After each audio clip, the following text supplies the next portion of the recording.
table sound.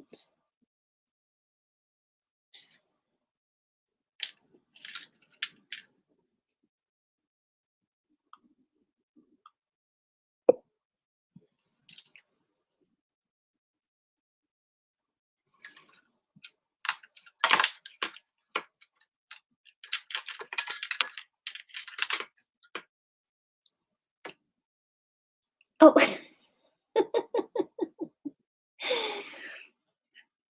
I'm in the room, am I? I am in the room.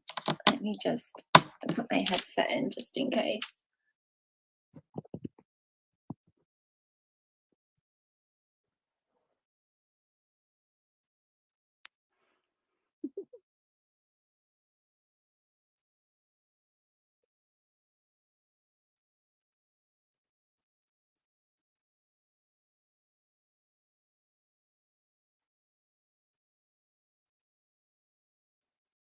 Hi there.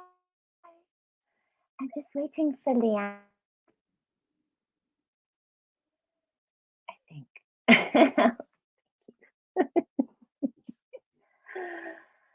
Oh my goodness.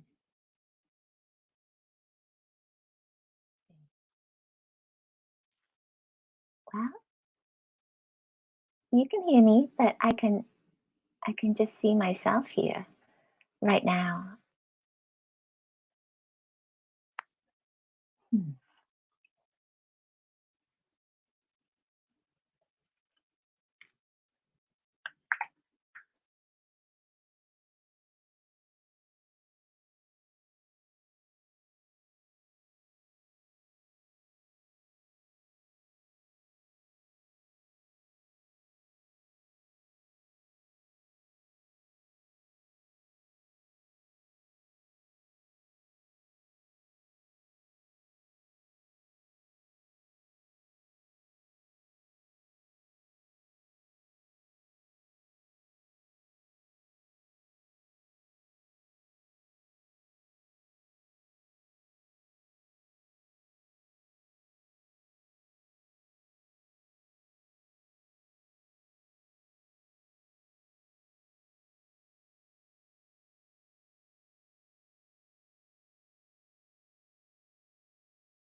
available to us, that everything is within reach, that nothing is out of our reach, that our loved ones are right there with us, that our angels are right there with us, that our guides are right there with us, and we can connect with them and we can receive their support at any time. And I feel that this time is very much about coming into our own space, coming into ourselves, coming into that place of peace within ourselves. And it's finding around you what feels and resonates with you. So, for instance, talking about space, and what's in my space are lots of crystals and angels and colors, lots of colors. And I feel so happy in this space because I've created it over time. But I'm also feeling I've got a lot of things in the space as well, and I'm very connected to everything that is external to me. Everything external to me is a reflection of what's going on within. So when something doesn't resonate with me anymore in my external environment, then it's something about what's happening within me, that something doesn't resonate within me at the same time. So I need to move out whatever is within me, also everything that is outside of me, move it out until I feel centered again, if that makes sense. Yeah, it does. And I really love, again, I've noticed a lot of trends as well throughout the morning, and now the trends continue. What you're saying is that, like, well, one of the trends, I guess I'll just say it, one of the trends that I've noticed is that it's really important to be able to let go of things that are no longer serving us. And when we can let go of something, that's when we're actually going to have the space and the ability to create something that's now aligned. I love your cup, but we're going to have the ability to create and create from a space of alignment for who we are today and what we're looking for the future. And so I just really want to bring that home for everyone who's listening, because we are in this time of change, and change can be challenging, but with change we get the opportunity to actually create something that is aligned with ourselves. That's true. That's true. I love that. You've got such great words. Thank you. Thank you very much. I feel like, them all together so nicely. oh, thank you. And so where do you want to go? Do you want to talk about the tips for creating a really vibrant space first, or do you want to talk with angels? I'm going to let you lead, whatever you want. Let's talk with angels first. Let's Okay, do let's that. do it. Sounds great. So, yeah, I'm just going to mute myself and let's hear what you've got. All right then. So what I wanted to do was, because when we connect to anything that is out, what we believe to be outside of us, our angels, our guides, etc., we want to sense their energy and we want to connect within us this beautiful vibration of love that is there to support you. So, first of all, and those of you that are healers will have done this before. I wasn't planning on doing this. It's just coming through that it would be nice to do right now. So I'd love you to get your hands at shoulder length and just move your hands back and forth to feel the energy between your hands. It's something very simple. That energy is very subtle. And just move your hands back and forth so you're sensing that vibration between your hands. Yeah. And shake your hands off. Put your hands together. Shake your hands off. And then put your hands at shoulder length apart and move back and forth again. Close your eyes just for a moment and feel the energy between your hands.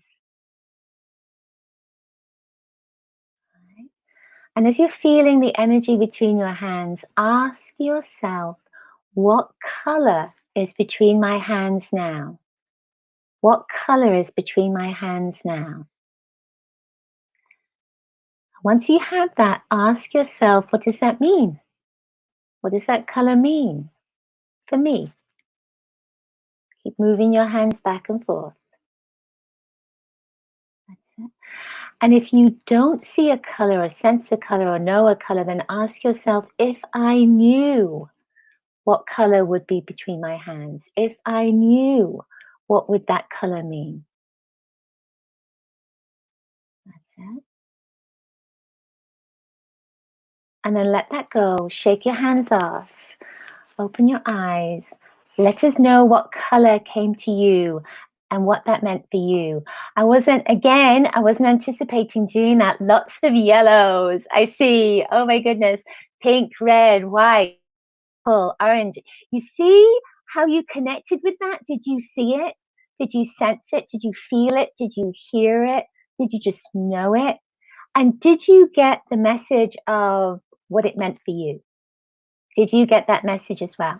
You know, it's kind of interesting because I'm a color therapist as well, and I change in color because I see auras. That's the only reason I change in color, was so that it would help me to understand what I was seeing and what I was sensing.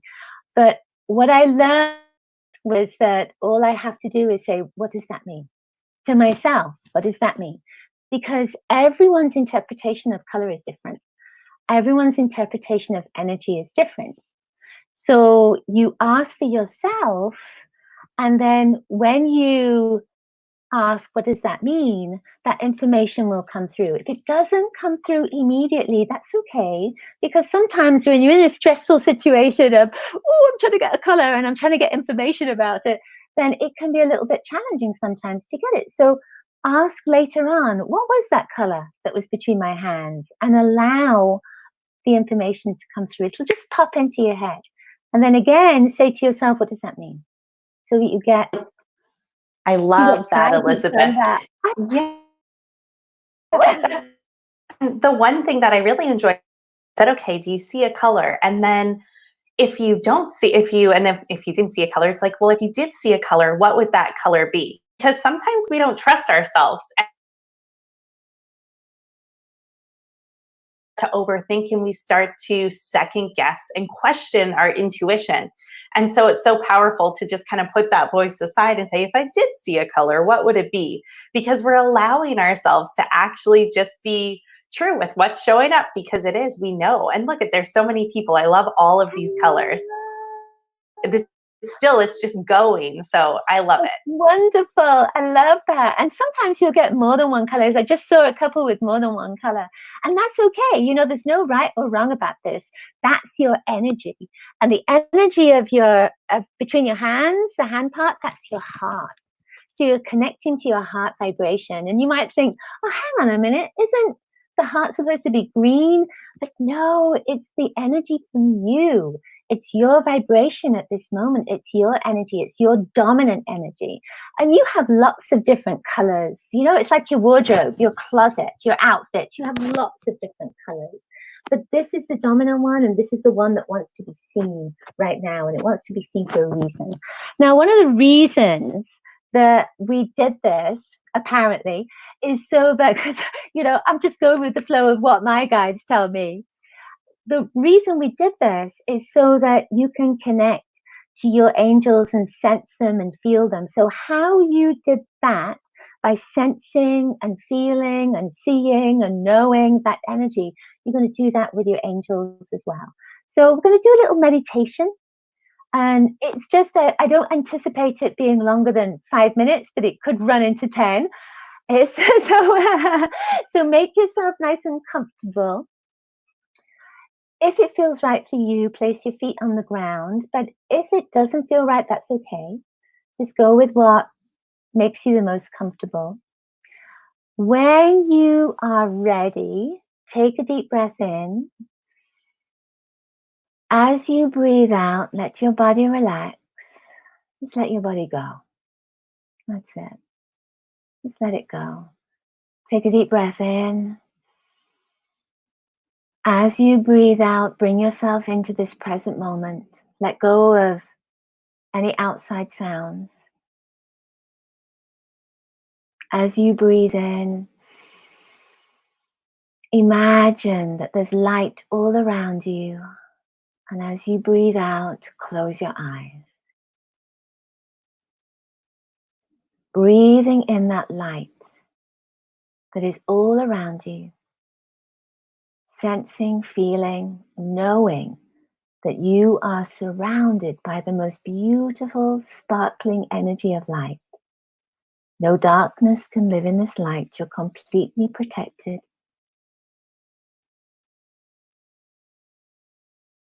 And as you breathe, breathe in this light into every cell of your being, every aspect, dimension, every layer, every chakra. All of you is receiving light as you breathe in. And as you breathe out, just allow yourself to let go of any tension, cares, concerns, any worries that are no longer serving you. Softening the muscles of your body, relaxing into this present moment. And I'd like you to bring your awareness into the core of your being, into the center of your being. Just imagine at the center of your being, there's the most beautiful star. And as you focus your attention on this star, it gets bigger and brighter still, until you're completely surrounded, embraced, loved by this star that is you. Rays of light from the star go down into the earth, up into the heavens, outward.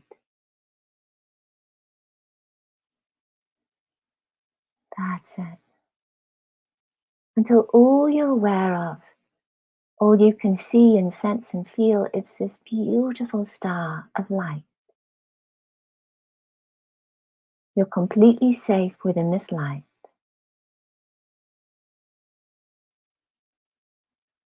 And now call into your light your angels. And as you call them in, notice how your energy shifts. Notice how your feelings shift. Notice any subtle changes.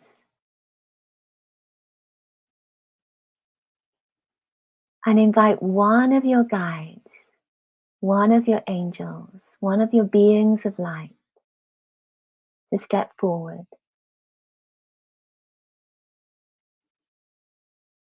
And you know you're surrounded by so many beings of light. There's so much love in your energy field right now. One of your angels has stepped forward and is drawing close to you. And as this angel draws close to you, you might feel that energy in your hands begin to pulsate.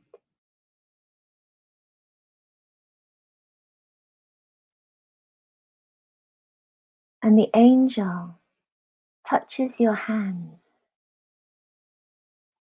And it's so subtle. It almost feels like a little feather that's dropping over your hands. Or it might feel like your hands are heavy or light, hot or cold.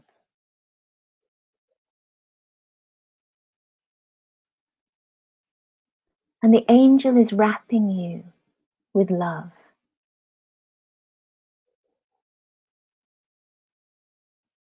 That's it.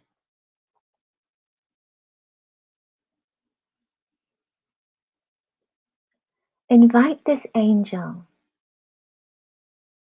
to share with you a color that will support you right now, a color you most need for healing.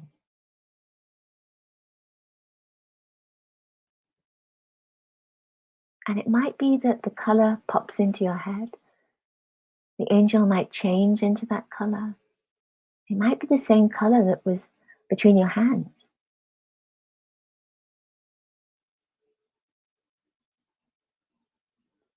Ask the angel what that color means for you.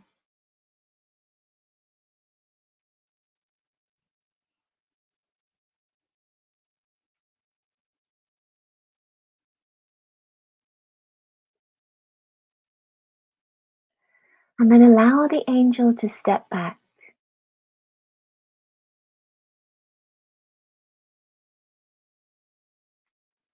And 3 more angels step forward into your energy field. And these three angels are each holding single digit numbers between 1 and 9. Each angel is holding a single digit number between 1 and 9. Three numbers. Can you sense what they are?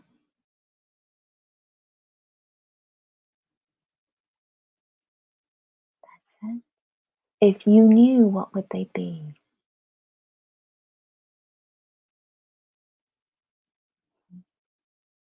That's it.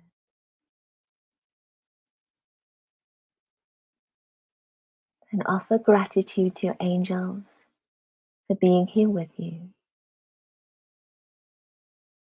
And I feel that there's one angel that just wants to stay by you as we complete this meditation. And for me, I'm seeing a pink angel. So it's the vibration of love. So it could be that you're seeing that or sensing that as well. And I'm feeling that angel for me on my left side. Where is that angel standing for you? Where do your thoughts go? Where does your awareness go? To your left, to your right, in front of you, behind you, above you, below you, within you.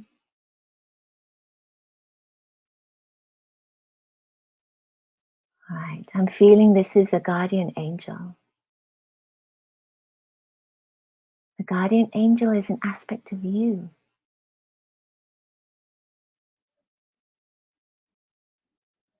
Feel the love that's coming now from the guardian angel. You are loved. You're being looked after, supported always. You only have to call, and they're there.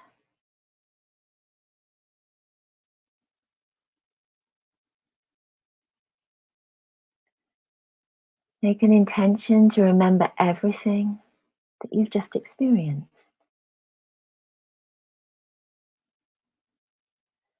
Continue to be aware of this beautiful angel with you.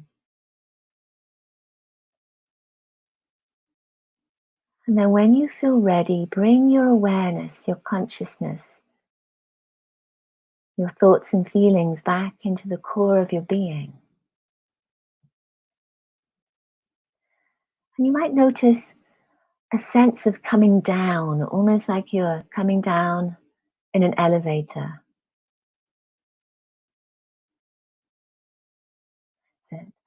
And once you feel that you're grounded into this present moment, then take a deep breath in. And as you breathe out, open your eyes.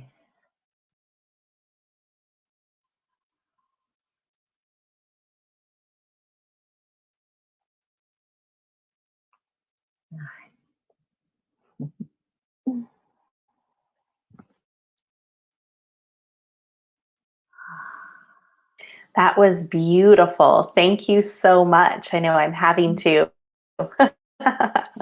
shake myself a little bit, join again. Wow, look at everyone's response we're getting is just absolutely cool. What an amazing way to kick off the afternoon. Thank you so much, Elizabeth. You're welcome. Yeah. So I know that I too a pink angel was right behind me, like, I've got your back. Well, that was a really incredible feeling. And I'm just curious, I know that people, like, what are some of the other colors of angels that people have seen? And if you could share, Elizabeth, like what that means a little bit. Well, with color, one of the things I thought Yeah. we might do is because I asked for numbers, we got the numbers. Yeah. Oh, yes, you're So, right. I was yeah, so so in it. I forgot about I've got that. I some remember my cards numbers now. here that are linking in with the numbers. Perfect. And through the cards, we're going to connect with the colors as well. Because, I love that Archangel Ariel came to one person as well. How beautiful is that? It's so beautiful. I love all the colors. Oh my goodness. You know what? When something is true, when something's the truth, it makes me want to cry. So sometimes I'm crying, when I'm teaching, I'm crying and I'm shaking because, energy coming in, and so I'm shaking and crying, but nothing to worry about. It's quite normal. So what we're going to do is you've got three numbers. So three numbers came to you, right? And if three numbers didn't come to you, then ask now for those three numbers between 1 and 9. They're three single digits. And we've got 9 cards here. And I'm going to pick a card for each number. And so what you might find is that the colors come up in those cards as well, because I'll talk about the colors too. So let me see. Ooh, I'm feeling that this one wants to be the first card. I've got lots of different cards here, but this one is from the Inner Child deck, and this is what we used yesterday as well. So if you can see that, it's the Ace of Swords, right? It's the Ace of Swords. You see that sword? There is somebody trying to take the sword out of the stone. So this is number 1. The card for number 1. And this is like King Arthur, isn't it? Taking the sword out of the stone. So this card has yellow, gold. Oh my goodness, all that gold. So this is wisdom. Gold is wisdom. Also linking in with Archangel Uriel as well. So that is saying that you have so much wisdom. The 3 energy is coming in. And it's saying that you have this incredible ability to create and do something that maybe others can't do or hasn't come to somebody else yet. I feel like this is about clarity, for a gift, for your creative, and this is also connecting to orange, which is creativity. And then we see all this green around, which is a birth and a new beginning. And there's growth that's in this card. But if you think about King Arthur taking out that sword from the stone, it's saying that you have something to do, that you have this idea, this creative idea that wants to be birthed. So that golden energy that's coming in, did you get gold or yellow as well in your when you were connecting in with the colors? That yellow is about being seen. So it's time for you to be seen. The vibration that's coming in from this card. That's what I'm feeling for you anyway. That's number 1 for the card number 1. So let's see what came up for number 2. This one. So like this one is number 2. Number 2 here, this is the Magician. So the Magician is the communications card. It's the communication energy. And the Magician has everything available. But if you chose number 2, look at that card and see what is attracting you at this moment. What's drawing your attention? Is there a symbol on it? Is there a color? Is there a number of things? Is there something else that is drawing your attention? What does that mean for you? What deck is this? This is the Voyager deck. This is the Voyager deck. It's lovely because it's got a combination of different images on it. And the Magician is very much about it. Communicate. It's time for you to share. It's time for you to bring something to the surface that's to be said. Because it's sound. It's about sound. It's letting your sound be heard. And it could be that it's time for you to share a truth from your heart. It might be that it's time for you to speak to someone that you haven't spoken to in a long time. It might also be that it's time for you to tell people about what you're capable of doing, the gifts that you have. Because the Magician, it's the number 1 card, but it's 2 for us now. It has everything that's available to you. It has all the elements. It has all the symbols within it. It's saying that you are the magician of your life. So it's like having a pantry full of ingredients. You have all the ingredients. It's now time for you to create the recipe. What's the recipe for you? What is it you want to manifest? What do you want to create? Because you've got everything there that's available to you. I love that. And I know, and I'm noticing there's a rainbow in there. There's a rainbow in that card. Yeah, it's beautiful. Wholeness. That is wholeness. So again, it's saying you have everything available to you. So imagine you've got a rainbow, you've got all the colors, you've got everything you need that's there. And the magician, it's Mercury. It's the number one. And it's like again, you have everything that is there that you need. You don't need to look outside of yourself. It's within you. All right, so our third card, number three. Number three. I'm feeling like it's this one. Number three. This is from the Aura-Soma deck. So this is violet and turquoise. And in this particular deck, this is the Queen of Wands.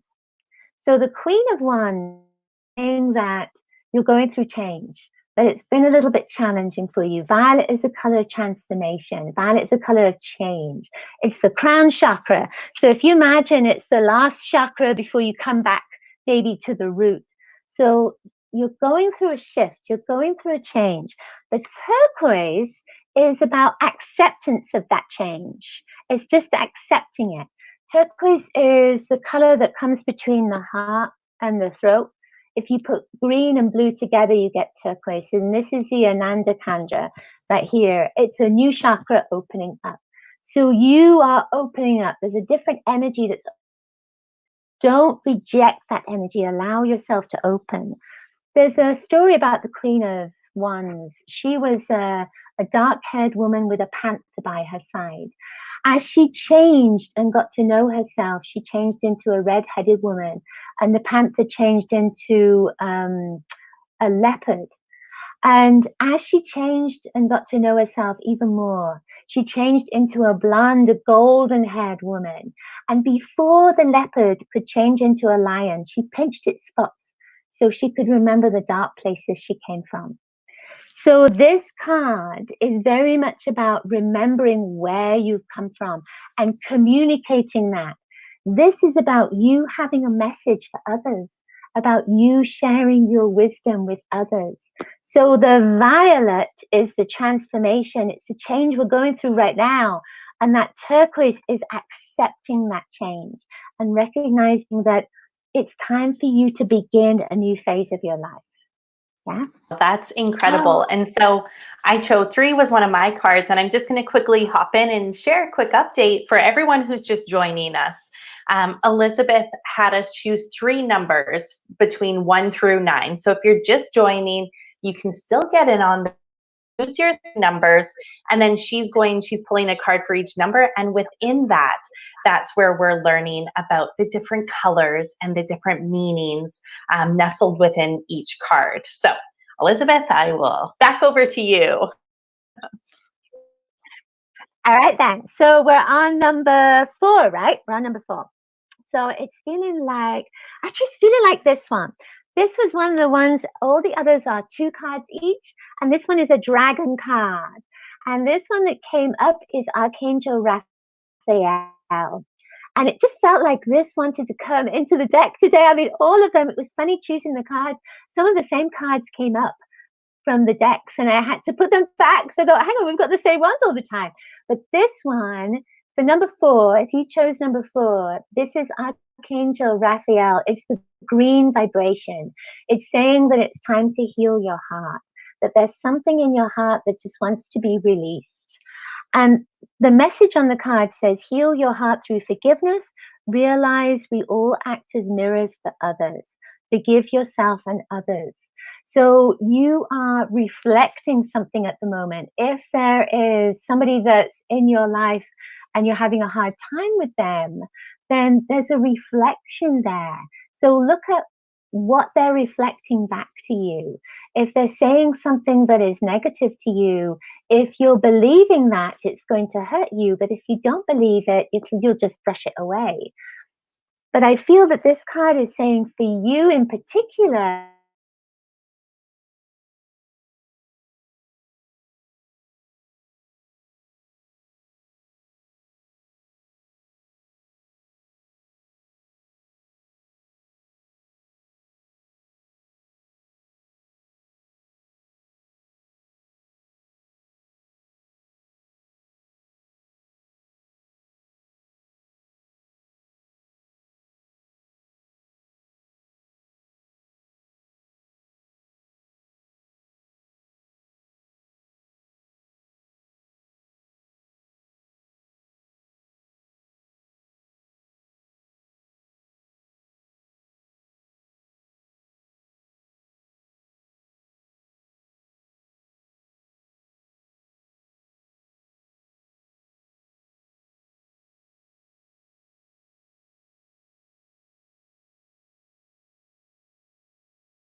spiral right here. It's spiraling around. Things are shifting and changing for you. It's time for you to stop looking at other people's lives and maybe, if there's any jealousy or if there's any kind of desire for somebody else's life or somebody else's relationship or somebody else's luck, to let that go. I feel that this energy for you is saying, look at what's going on for you. Look at how wonderful you are. Look at how blessed you are, and to really count your blessings. There is another rainbow in here. So that's another vibration of wholeness. It's saying that you have everything that you need available to you. And Archangel Azrael, I feel that, particularly with this angel, it's an angel that helps people to pass into spirit. So this is helping you to move things out of your energy field. So call on Azrael to help you to move out whatever no longer serves you, what you want to release and let go of, particularly old relationships. I feel that that's important, to let go of old relationships, old wants and needs and desires, and bring in the new for you. All right? Beautiful. So, yeah, so number seven. Okay. Oh, no, number eight. Eight, yes, number eight. Number 8 is this beautiful Three of Worlds. Yeah, it is. This is the Voyager deck again. And you see the apples right there? This is about nourishment. It's about everything is fruitful for you. It's a 3 vibration. And 3, I say this all the time, is that it's like being pregnant. It's the breasts and the belly. You are fertile right now. It's not saying that you have to be pregnant. You're fertile with ideas. You're fertile with your creativity. And it's fruition. Something is coming to fruition. And it could have been over, because we're thinking about 3, it could have been over the last 3 years, the last 3 months, the last 3 weeks, the last 3 days. Something has been popping into your mind, and this is saying it's time to put that into practice. Whatever has been popping into your mind, plant the seed for that so it can grow. I feel as well with this, it says nurturing. It's about looking after yourself, caring for yourself, giving yourself good food, a good diet, and good words. That's the thing. It's important. I feel that words are really important with this. So it's bringing love and joy and happiness. On my mug, I have the word love. It's maybe writing on a glass a word that is positive for you right now, so you can bring that into your body. All right, so our final card. Okay. Our final card. Number 9. This is the sun. I love that this is last. I didn't, again, it's whatever wants to come up. This is the sun. So hopefully you can see that. And the sun is about, it's about shining your light. It's about being seen in the world. This has a butterfly right there. So the butterfly, the yellow, is, again, it's about being seen, but it's about being in your power. And the sun energy, it's, when the sun shines, it's you're being happy, you're joyful, you're blessed, you're abundant as well. And it's also connecting with friends. It's connecting with family. It's networking with people. So this sun energy is about putting your light out there. You know how we did the star and your light went out there? The sun is the star. So it's your light shining. It's connecting to people and shining your light on them. It's bringing information to them that is supportive to them. It's loving people. It's networking with people. It's working with people. It's collaborating with people. So that is the number 9 for you with the sun energy. I love it. I feel like done the numbers, the colors. Wow. Yeah. So that red is movement forward. The orange is being creative right now. It's really coming into your creative genius. The yellow is about letting go of your fears and really allowing yourself to stand and bask in your light. It's allowing yourself to be seen. I feel what wants to be said with that yellow as well is maybe to own up to your gifts, to say you're a light worker, to say you're a healer, to say you're a medium, to say you're a fabulous communicator. Like, what are you good at? If you chose yellow, when we were doing the meditation or when we were doing the work like this, whatever, if yellow came up, then what is it you want to say about yourself? What wonderful gift do you have? Share it. Share it in the comments. What amazing gift do you have that you want to share with the world? Green. Green is about having your space, creating your space. Green is for many different things. All colors are for many different things. But this is what it feels like right now. It's you need your space right now. That's that green energy. Blue is about expressing yourself. But I feel with that blue that it's about, at this moment, it's having a routine. That it's important for you to have a routine. You know, blue is limitless. It's a healing color, but I feel that it's important with the blue as it's coming through. It's about creating 9 o'clock this, 10 o'clock that, 11 o'clock this, or having a routine with your food, or having a routine with connecting to people and talking, because that's that blue energy. Violet, indigo comes into blue, turquoise comes into blue. Violet, we've talked about violet, is transformation and change. It's so spiritual, but it's also protective. I have here this piece of amethyst to protect me when I'm working on the computer. So I see this as my little guardian angel for those EMF, for those rays coming out from the computer. So violet is that change. And that's what we're moving through right now. It's that violet shift. It's a violet transformation. It's the innovation. It's the pioneer. So that's the violet energy. If you chose white, white is clearing and cleansing. It's creating new ideas as well from that white. And it's the same with black. If black came up, you know, black we think of as negative. It's not negative at all. It's protective. It's highly protective. But it's also holding so much potential within it as well. It's like a blackboard. It's waiting for something to be put on there so it can create. So that's a wonderful black energy. So if you got purple is violet, that's right. Purple is violet. And purple has a little bit of black in it as well. So it has potential within it, lots of potential and mystery. Red is that movement forward. Ooh, I love that. Red is movement forward. It's taking action. You know what? You know when you see the, sorry, I'm like 10 to the dozen. You know, traffic lights and you see red and it says stop. No, it means go. It means let's go. Let's move forward. That's that red energy.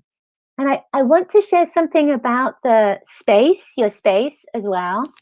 And this is color 2. Sounds great. Okay.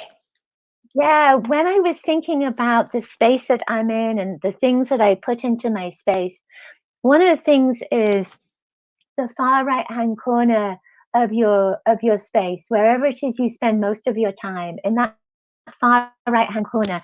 I've got lots of angels in here, but that far right-hand corner is your relationships. It's the people that you're connecting with. It's yourself as well. It's the relationship you have with yourself.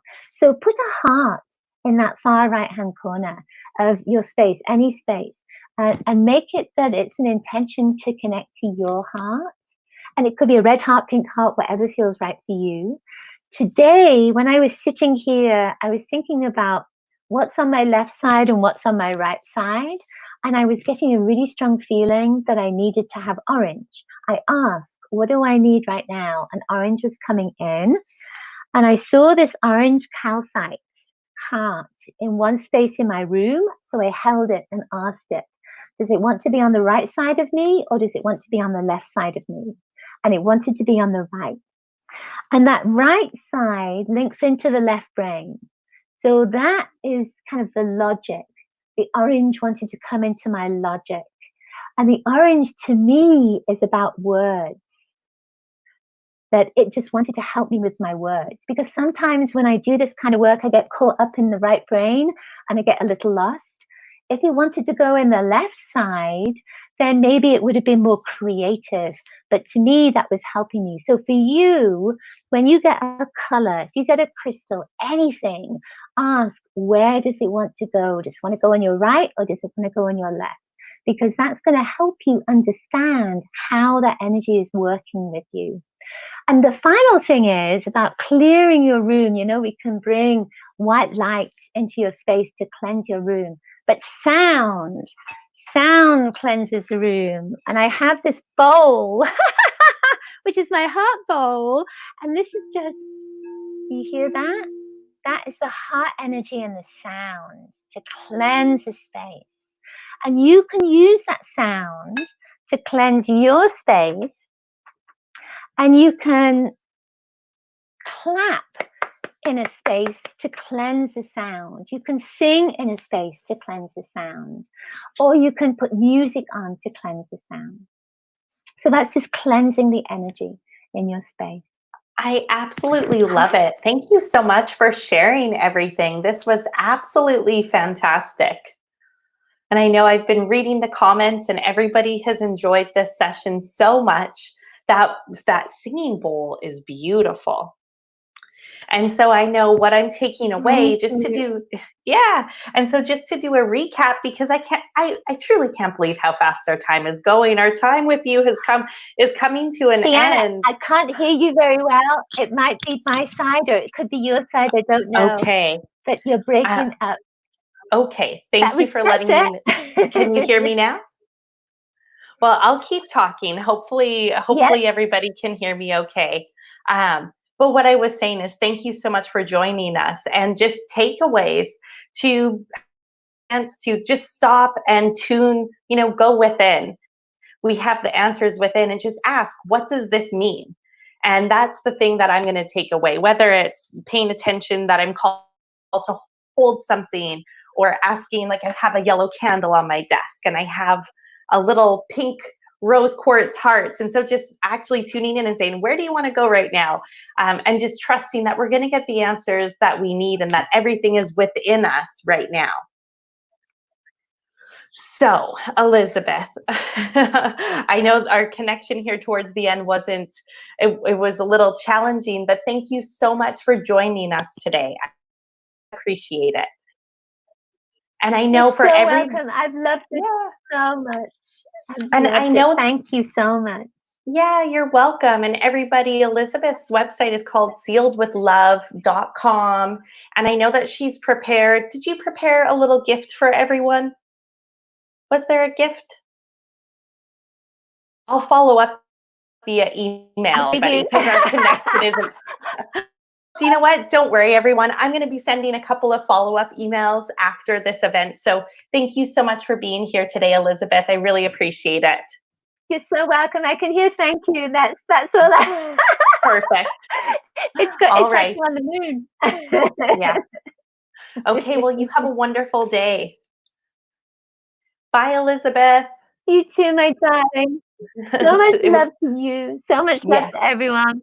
Thank you. It was very nice having you here, and I'll be in touch soon. Okay. All righty.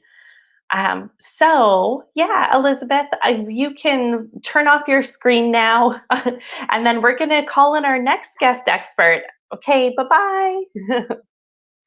I'm just going to pause. I'm just going to mute myself really quick and just check in. Oh, thank you. Sealed with love. There we go. You guys are so great. Thank you for sharing everything. I'm just going to make sure that my sound is okay. 1 minute.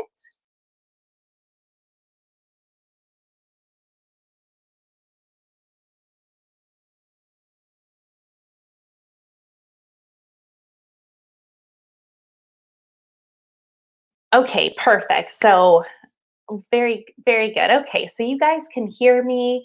And so again, if you're just joining us, because I know that this is an all-day event, welcome to the Soul Summit. My name is Leanne, and I am part of the numerologist team, and I work behind the scenes with our experts to help bring you products and content that is really going to give you the tools and information you need to live a really aligned, joyful life. And so if you can't hear me, or if you can't hear me, you're not going to hear this. But if you guys ever see anyone in the chat and they say they can't hear, just refresh. Refresh seems to be the trick today. And so I'm going to just let you know that our next expert, he's going to be joining us soon. And so when he joins us, refresh. That's going to be our new, and that's almost like that could be the mantra for 2020, refresh. let's start over, refresh, reset. And so that's going to be what we are doing throughout the day as we join as our new experts join us. And so we have a very special guest coming up next. His name is Roy Kirkland, and Roy is how would I describe Roy? He is a man of mystery. That's what I would say. He is one of the most knowledgeable experts I have ever worked with, and I've had the privilege of working with a lot of incredibly knowledgeable people. And he knows so much. You know how there's people who know a little bit about everything? He knows a lot about everything. And so when Roy and I were connecting and we were talking about what he was going to share today, because literally this presentation could have gone multiple directions. And so we decided, Roy had this idea and I was like, do you know what? Let's roll with it. This is completely new for me. So I'm really excited. Roy is going to be talking about your empowerment number today. Now, this is something that I've just recently learned about. And so we're going to walk you through how to calculate your empowerment number and what the heck this number means and what the purpose of it is. But before we talk about the empowerment number, Roy is also a tarot expert. And Roy is going to, so it's kind of nice, we brought in some cards with Elizabeth, and we're going to keep that theme going right now. And Roy is going to be talking about the history of tarot, and then we're going to look at the tarot cards that are relevant for the four universal, well, for 2020. But you'll notice, I kind of gave it away. You'll notice that there are some trends going on right now. Okay, so with that, Roy, I'm going to, let's bring Roy up onto the virtual stage right now. True to his man of mystery status, Roy is not using a camera today. And so he's going to have some slides that he's going to be sharing. And so Roy, anytime you want to turn on your slides, and then we'll be able to hear you and we can let this conversation begin. And we've got about an hour together before we're back, well, a little longer than an hour. So okay, Roy. So Roy, I can't hear you. And so I'm just going to do a quick check-in with Roy on our side chat outside of this room. So 1 minute. And everyone, I'd love to hear, what is one of your favorite things that you have experienced or learned here today or realized about yourself? So let's keep the positive chats going. Okay, so Roy, okay, woohoo, here we go. Roy, oh, now I can hear you. Oh, okay, now I can't hear you. Okay, so we can hear you now. And so even if I know you have prepared slides. If we don't do the slides, that's okay. But the most important thing is that we can hear you. All righty. So,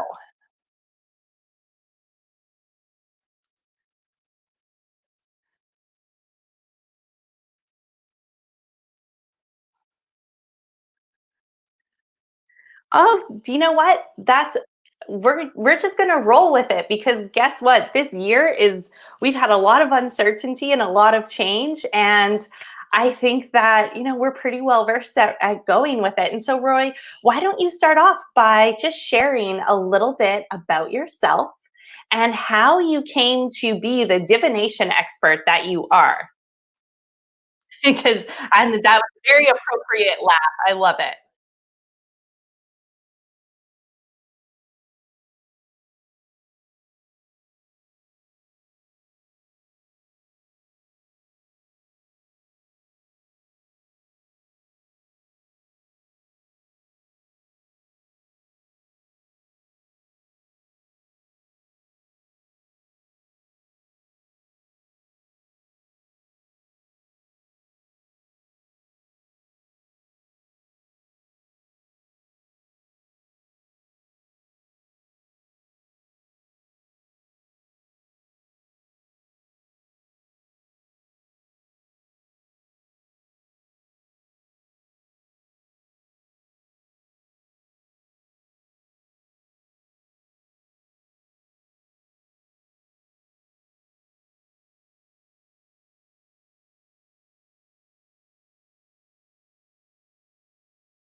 Okay.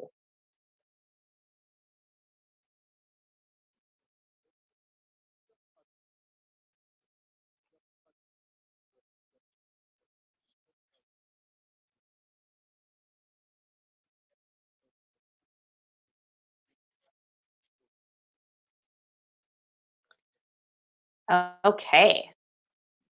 And so first of all, I just want to quickly say I love learning. I never knew exactly how you got into everything. And I love that the guy was like, "What, do you have any questions for me?" And you're like, "Just how I can learn all of this." And now here you are.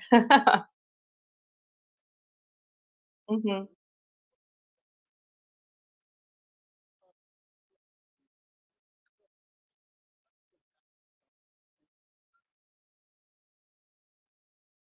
Should we talk about should we talk about the history of tarot? Perfect. Love it.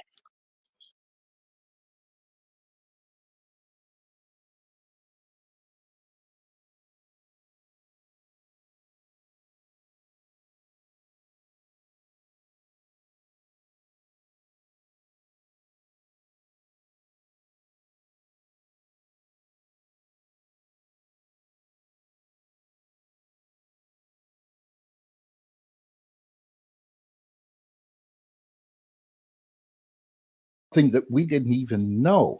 Some of them, pieces of it were in the British Museum, and this is where they got the idea from in the common weight rider deck that we use today of making an image for all the numbered cards. Okay, they didn't even call the major arcana back in those days. It was called the trumps. That name didn't even come until maybe the 19th century sometime. All right.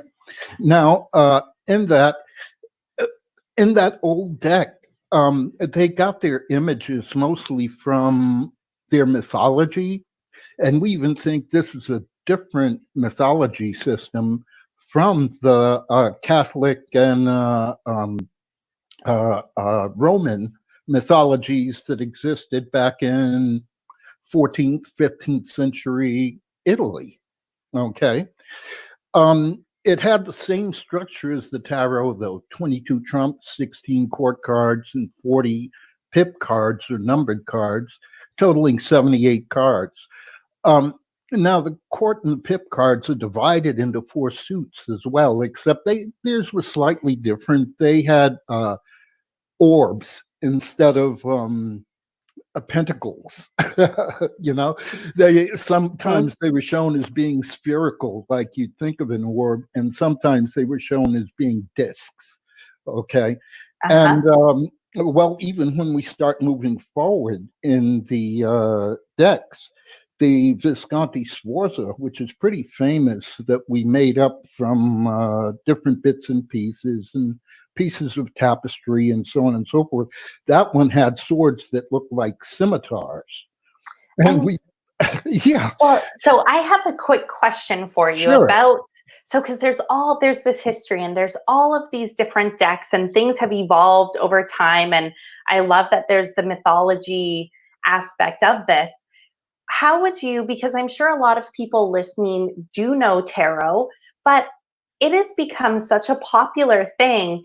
Why, what is it? Like if you were to define tarot, how would you define that? And how can people use the information within the tarot decks that we know today to be able to guide their lives? Well, let me define tarot the way that most of the tarologists define it, because there are a lot of different divination decks on the markets. There are decks with up to 97 cards in them. Okay. But the tarot is specifically a deck, 78 card deck of divination images. Mm, Sometimes they're images, sometimes they only have numbers on numbers of the particular thing, like wands, mhm. swords, etc. There are 22 that are called the major arcana.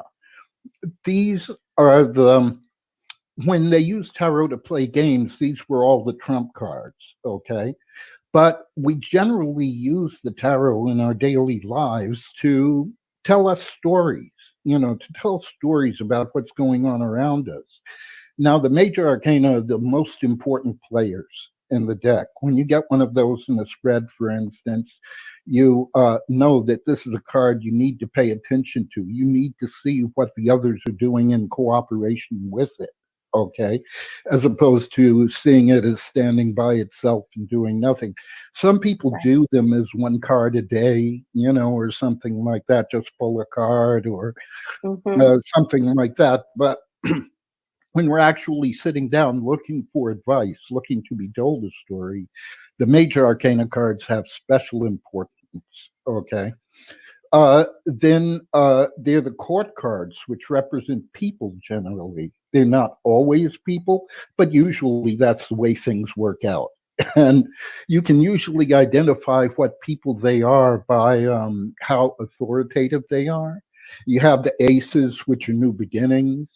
You have the pages, which are like important, really young people. You have the knights, who are like people who throw their weight around a lot. You have the queens, who are generally symbols of truth, as they are in the playing card deck. Yeah. You have the kings, which are the symbols of power and authority, not unlike the emperor. Okay, but they're not as powerful as the emperor. Okay. But they generally tend to be people that you can trust and respect, and people who have some authority over daily affairs. Okay. So yeah, and so you said emperor, and so my mind just went there. I would love to. I know. So you said the major. So there's the major and the minor arcana, and the major arcana has 22 cards in the tarot deck. And within the major arcana, these are the big players, or like the key symbols that we really need to pay attention to. And so I know that there's actually a tarot card that corresponds with each year. Now we are in a universal 4 number year, as you know, and as everybody, if you're joining us right now, we talked about this earlier today, but we are in a universal 4 year, and that means that collectively we are experiencing certain energetic patterns, really paying attention to building a stable, steady foundation, taking action, going back to what some of the other people have said, speakers today, creating, what do you want to protect? What do you want to create in your kingdom? And so with that being said, Roy, can you share with us, what are the major arcana cards that represent this year, and what messages do they have in store for us? Because we want to know, how can we tap in to the power of the major arcana for this year 2020, and what messages can we take and implement into our life right now, so that we can really continue moving forward into creating this quote unquote new world that everybody keeps talking about? Okay. Well, what a lot of people who are fond of tarot do is that they make spreads for the new year. They make spreads for the different holidays and so on and so forth to see what's going on. But this is a kind of a different approach, in which we're taking the numerological aspect of the year. In other words, this is a universal or calendar year 4. So what we're looking at for this year are the cards that match 4 in the major arcana. First, we have the Emperor, who is a number 4 card, okay, in the tarot. And what the Emperor gives, well, first of all, he's a representation of power and authority. Sometimes he means the kind of restrictions that people have as demanded by law. That sort of fits the theme of what's been going on over the past few months, and what may go on for a while. He also has something to do with the control of people. Anytime we find something in which the government has to take charge and limit people's activities or create some restrictions, then that's usually the Emperor's influence, okay? And sometimes it has to do with power, okay? And this is the way we're going to use it, we're going to use it to find out what kind of power we can access and what kind of power we can utilize during the year. And this is why when we talk about empowerment numbers, this is the job, giving us that kind of power. There's Okay. another card that has an numerological value of 4, and that's the card number 13, the Death card. You know, there was a time when I stopped reading tarot and started reading playing cards only because I got tired of the look on people's faces when the Death card got pulled in their readings. It doesn't mean death. This card is a card of transformation. It's like alchemical transformation. It's the end of an old state so that a new state can begin. It brings things to an end so that we can have a beginning, okay? In other words, it's kind of like the way we think of number 9 in numerology, in general numerology, but this actually is a 4 card. It means making room for the future. Even on the pictures we see of the Death card, we see that kings have fallen and so on and so forth, or that there's a transfer of the crown from one person to another. All of this has to do with death, but the Death card, I mean. But it can also mean being stuck. It can mean stagnation or inertia. This is what we'll need to defeat during a year in which our activities are limited and so on and so forth. And there's a tendency to kick back and binge watch TV or something like that when you're at home these days. That's exactly what the Death card can represent in its more negative sense. In its more powerful sense, it means renewal. So this is what we have to look for this particular card, renewing our spiritual path, our desire for growth, our urge for empowerment. You see, this all has to be renewed during a time when the Death card is a major player. So we've got these 2 cards that are number 4. Some people count, since there are 22 in the major arcana, you'd think the 22nd card would be a 4, but it's not. That 22nd card is numbered 21 because the Fool is numbered 0. Okay, interesting. And so again, thank you for sharing this. And I know it's just so interesting how you really do see the trends that are going on across, whether we're looking at astrology or numerology or tarot or colors, all of these, like the messages are very consistent. And so I know that the Death card, like you said, a lot of times people will have a negative reaction to it, or they think it means something negative, when really it just means that something old ends so that something new can begin. That was so well said. And you know, you really drove home that this is a card of transformation and a card of renewal. And so just like we've been refreshing, it can almost be considered the refresh button, you know, like let go of what's not working in the past so that you can truly create space for what's going to work from now on and in the future. And I personally just find it so fascinating that the Emperor is the number 4 in the tarot card, and we're in a 4 universal year, and 4 is about that structure.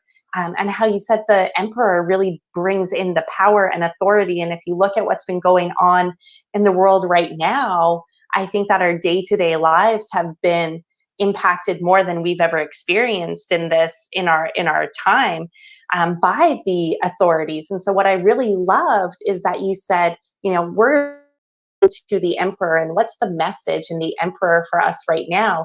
And it's really learning how to build our own power and own authority so that we can be empowered to continue to create, like rise above, essentially, to be able to rise above everything that is going on now. And that's why you wanted to share and you wanted to discuss what empowerment numbers are. And so I think that it would be a pretty great time for us to move into talking about what the heck is an empowerment number. And if you're listening and you follow along at numerologist.com, if you're like me, you're really into numbers and you haven't heard of this number yet, it's because Roy truly is a genius and he knows information that not many people know. So we're so lucky to have him here with us today.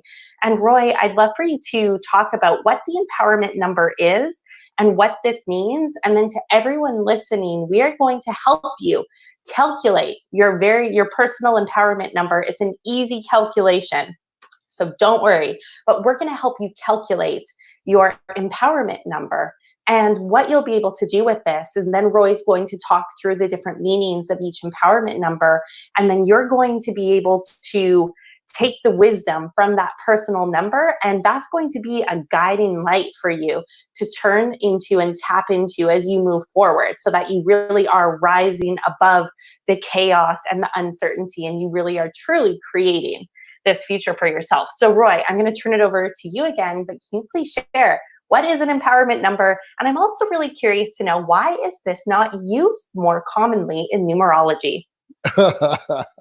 Well, it's because numerology, see, astrology is more coherent in style, in that there are certain organizations that keep people in line, and in numerology, it's a little bit different because there's no central group that said, yeah, well, this makes sense and this doesn't make sense, and you just made that up, and so on and so forth, But the empowered number, the way it works, it's actually what they call in India the add to 10 method. Okay. In other words, you have, say, for instance, you have two people and they take their birthday numbers and add them together, and it falls short of 10. Well, that difference between that sum of numbers and 10 is what is preventing them, or what they can work with in order to transcend that cycle of 9 and to take that relationship up to the next level. You see what I mean? We're using it here with the year. Okay, so the year we know is 4. So basically what you do is take your birthday number, add 4, whatever that number is, you subtract it from 10 to find the difference. Okay. I just want to quickly, before we get into calculating what this number is, can you just share in general, what is the empowerment number? Like, is it as obvious as it sounds? This is truly calculating the number that is going to give you the message that you need to be empowered in your life, or is there anything else that we should know? Well, it's the number that's going to give you the message as to how you can refresh your attitudes, your plans, and so on and so forth, in order to reach the highest pinnacle you can reach during the year. In other words, what we're trying to do is to transcend the different, how do I put it, gaps between us and perfect harmony with the year number. And that's what the empowerment number does. It's a number that has an important message. Yeah. Okay, thank you. And so then I just want to quickly, because I just recently learned this. And so it's always like, did I actually learn it? Can I repeat it? So I'm going to try to repeat this right now, Roy, and then you can continue on.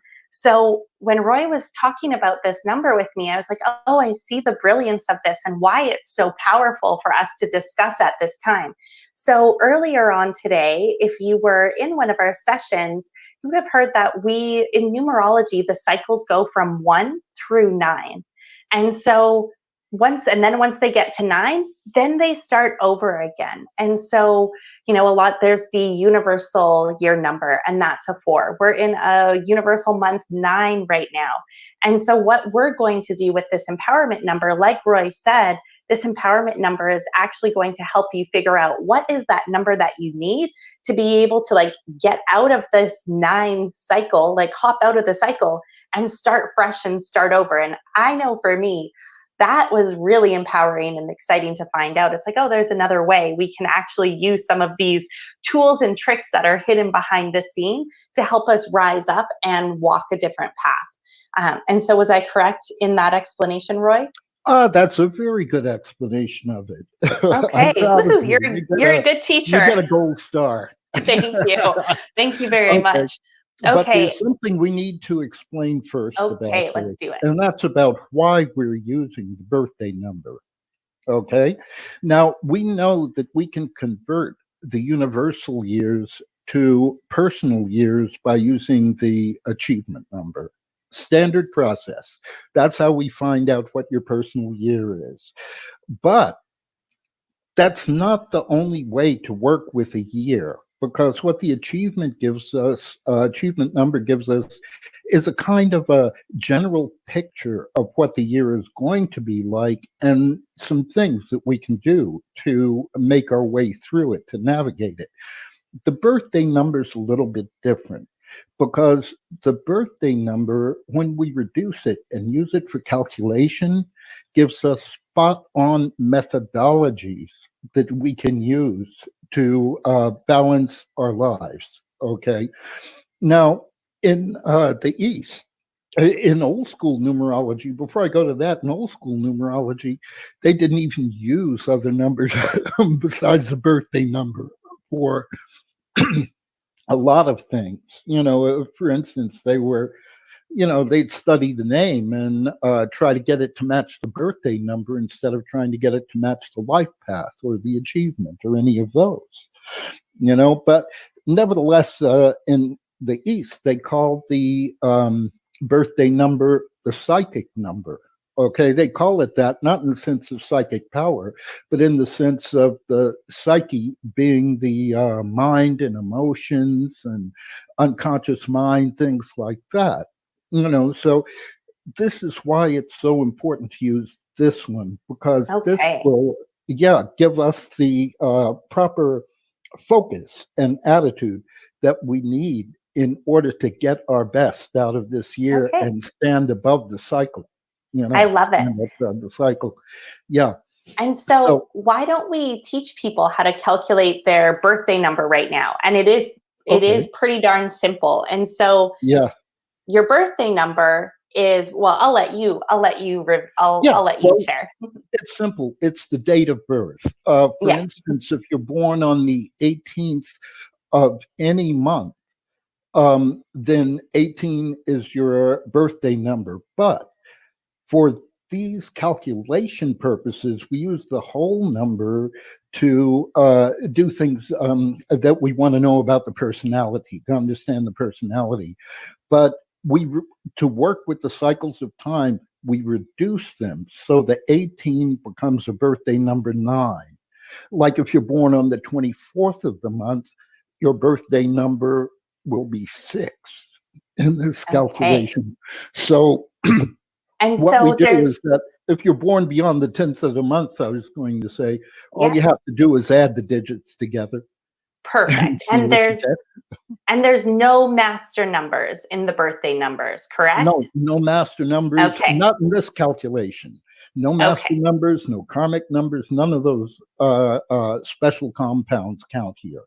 Okay, perfect. So I'll just repeat that again if people are joining in. What we are doing right now is we are calculating your birthday number, which is often known as the psychic number, because it provides insight into our inner psyches and what is going on. And I know that sometimes this is where it can shine a light, like Kelly talked about, the eclipses and the powerful lunar energy and shining a light on the shadows or shining a light on things that we don't always want to see. And so the birthday number is very powerful. And that's why this calculation that Roy is taking us through is really going to be so useful. And so with the birthday number, it's just your date of birth. So let's say I'm born on the 2nd, so mine's really easy, it's a 2. But if you do have a double digit, you reduce it to a single digit between 1 and 9. So let's say if your birthday number was an 11, even though that was a master number earlier on today, you're going to reduce that and it will now be a 2. And so why don't everyone just go ahead and share your birthday numbers with us in the chat? And then Yeah. Okay. So cool. So once we have our birthday number calculated, what else do we need to do to get our empowerment number? Okay. So what we're doing is that we're adding the single digit birthday number to 4. If it comes out to be more than 9, then we reduce it again. Okay, by adding the digits together. So, in other words, we want 4, the universal year, to be added to the birthday number, whatever it is. And then we take that result and we subtract it from 10. All right. In other words, you should never have more than 9 as your sum of the birthday and 4. If it is more than 9, you just add those 2 digits together and until you come to a single digit number. And then whatever the result is of your calculation, you subtract it from 10. And whatever is left over, that will be your birthday number, your empowerment number. Okay? So we should do a couple of examples here. Yeah, you were gone there for a minute. Yeah.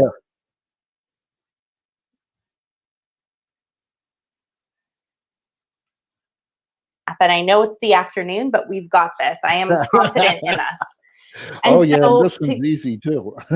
okay, cool. So I'm just going to walk us through this. So we are calculating the empowerment number, and then Roy's going to go through and give specific empowerment number readings. So the first step to calculating your empowerment number is to calculate your birthday number. So again, it's just reducing, it's taking the digits. So I'm born on the 2nd, so my birthday number is a 2. If you're born on the 13th, your birthday number is a 4, and so on and so forth, as Roy says. And so it's calculating your birthday number. Then once you have your birthday number, so for me, it's a 2, we are in a universal 4 year. So for me, I'm going to say 2 plus 4. And so that equals 6. Now, I have my 6 here, and there's the 4 universal year. Now, the goal, as we talked about earlier, we're in a 1 through 9 year cycle. But because there's a lot going on right now, we just want to hop on out of this 9-year cycle. And so what we're going to do is we're then going to just take 10. And really, if you think about 10, if you know about numbers, 1 is the number of new beginnings, and 0 is really this extra energy that amplifies whatever number it is with. And so we're going to go 10, and then you subtract whatever number you got here, you subtract that from 10. So for me, I got a 6. So 10 minus 6 equals 4. And that will give you your empowerment number. And so my empowerment number is a 4. So I'll walk through that once more. But basically what you want to do is birthday number, and then you take your birthday number and you add 4 to it to get this number. And then we're going to take 10. 10 is the same for everyone. So no matter what number you get here, you go to 10 minus whatever number. For me, it was a 6, and I get a 4. So for me, 4 is coming up strongly because we are in a universal 4 year. So I hope that makes sense. And this is the empowerment number. So let me see. It's sometimes tricky. I'm trying to look at myself. There we go. Da, da, da. So 10 minus whatever number was calculated. So I think you guys have got that now, but I always like to just go through things a couple of different ways. And also because I know a lot of people are still joining us and just hopping on when they can. So now that we've calculated the empowerment number, just to reinforce the whole goal of the empowerment number is that as we're always going through these individual readings, take notes and really pay attention to those different messages and the information that Roy shares, because this is super applicable to help you really get out of where you are right now. And I know that we've just heard so many people having frustrations about their circumstances and what's going on in the world. So we wanted to really provide you, it's like that extra, it's like rocket fuel, really. Wouldn't you say, Roy? That's it. That's exactly it. And awesome. Feeling stuck is not uncommon during a 4 year. You know, even in regular numerology, when we have a personal for you, it's usually when we're facing some kind of limitation or restriction or something of that nature. Perfectly accords with that feeling of stuckness that comes with the death card. You see, in other words, it's time to get out of the rut. And the empowerment number is what gets you out of the rut. Okay. First, let's go. Love it. So yeah, let's do it. Let's get out of the ruts. Empowerment number one. Bring it on. Yeah. As a matter of fact, when I first started writing about this particular number, I used to call them 9 strategies, okay, for the year. And the first one is empowerment number 1. That means, say, for instance, you were born on the, well, I guess if you were born on the 6th of the month, or the 15th, or the 24th, okay, 6 plus 4 equals 10. Oh no, that's 9. That's the opposite. I think I don't think we need to do the calculations again, because that might be tricky. That just sent my mind. I was like, wait a minute. I just want to totally pay attention to the wisdom that you have to share for each of these empowerment numbers. The main thing is that empowerment number 1 means try something new. Doesn't matter what it is. What's most important is that you're doing something you haven't done before. Okay. In other words, if there's a museum around the corner and you've never been there, go to it. If you've never gone into a certain store that you like, go in there. You know, if you've never watched a documentary on Gaia TV or something before, watch one. You know, this is doing something new. That's the most important thing you can do to activate empowerment number 1. I love I love that. And so really number 1 is about trying something new, trying something that you've always wanted to do. And what I loved about the examples that you gave is that they can be really simple things. And so can you just quickly explain, like, how can the act of just trying something new, like watching Gaia TV or going into that store that you've always been drawn to, how can that help empower and bring about positive change? Well, it's just because of the feeling of freshness. It works through the psyche and through the psyche out into the world. There's a long explanation for it about the transgressivity of archetypes and the collective versus the personal unconscious and all that kind of thing. But I don't want to go there. That's an all-day discussion. The main thing is that by doing something new, you bring the energy of newness and freshness into your life. And that's what we're trying to do with this number. I love it. Thank you so much. Yeah. All right. And so I want everyone, if you are in empowerment number 1, leave us a comment in the chat and share what is one new thing that you are going to try. And so add those into the chat. And when you add it, it helps you remember it. And when you remember it, you're more likely to do it. Yeah, awesome. Okay, so let's move on to empowerment number 2. Okay, this one is make a new friend. Now, it doesn't really matter whether this person is a neighbor or someone on social media or someone at work you've never talked to. The whole idea is to try to get to know somebody that you didn't know anything about before. Okay. The idea of this is that 2, is the number of teamwork and cooperation and so on and so forth.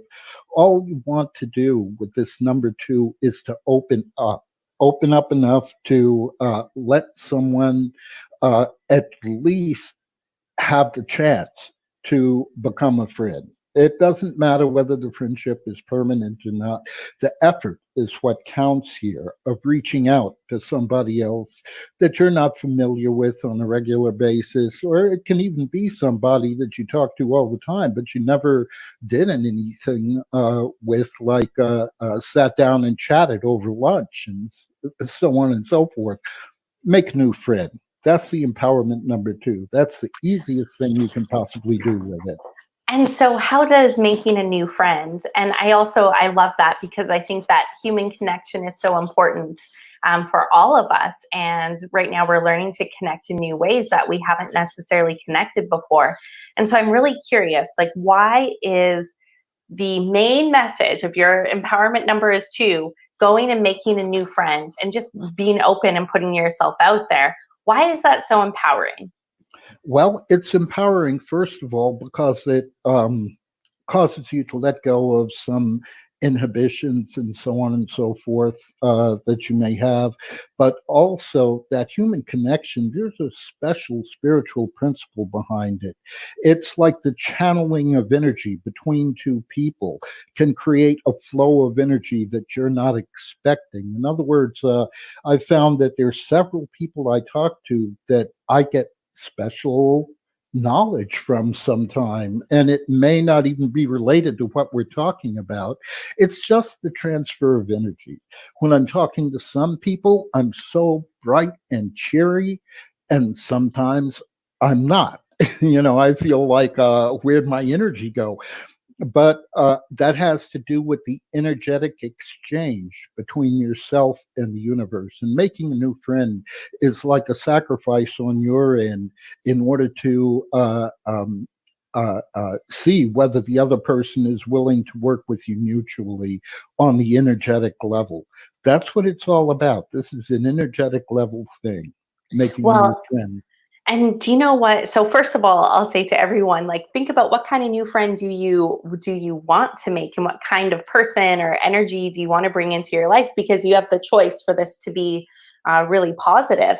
And the other thing that came to mind, Roy, when you were talking, is that one. So this might sound a little funny, but hear me out, everyone. 1 + 1 = 3.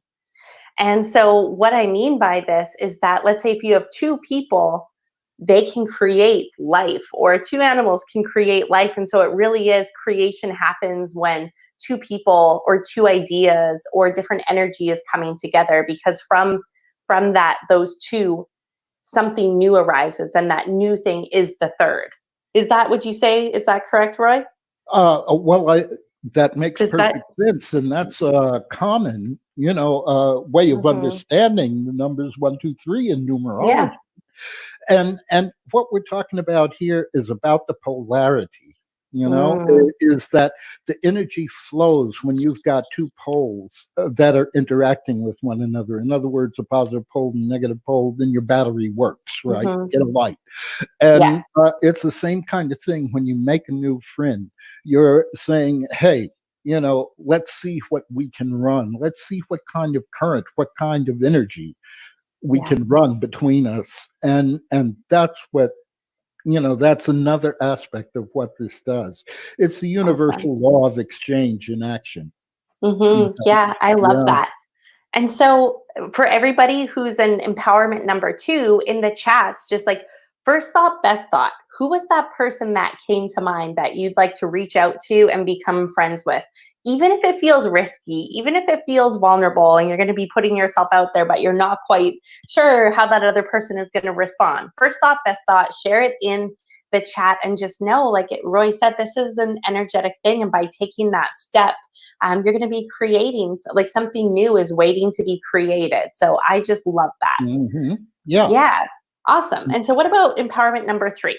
Okay, this is about doing something creative or entertaining. And by creative, I don't mean paint the ceiling of the Sistine Chapel. By creative and entertaining, you can do almost anything. You can share a Spotify list with somebody, maybe the new friend you made because they were it too. And you can make a YouTube video, or you can learn how to bake a cake or make donuts or something like that. Anything that's creative or entertaining, paint the walls in your place a different color, something exciting, whatever you get a kick out of. If you've got a guitar sitting in the corner you haven't touched for years, pick it up and start playing with it. This is what 3 tells you to do. Show off a little bit, be your most creative, outgoing, what's the word I'm trying to think of for this? Performance artist. Turn your life into a piece of performance art, and you've got it made. Okay, I love that. And so for all of the people who have empowerment number or have the empowerment number 3, just share again, what was that first thing that came to mind? Maybe you used to play an instrument, or how can you start to just get that energy flowing again? What I'm picking up on, Roy, is that it's like taking action that's going to activate a new energy in our life. And that this, by getting these, like we're getting a new ball rolling, so to say.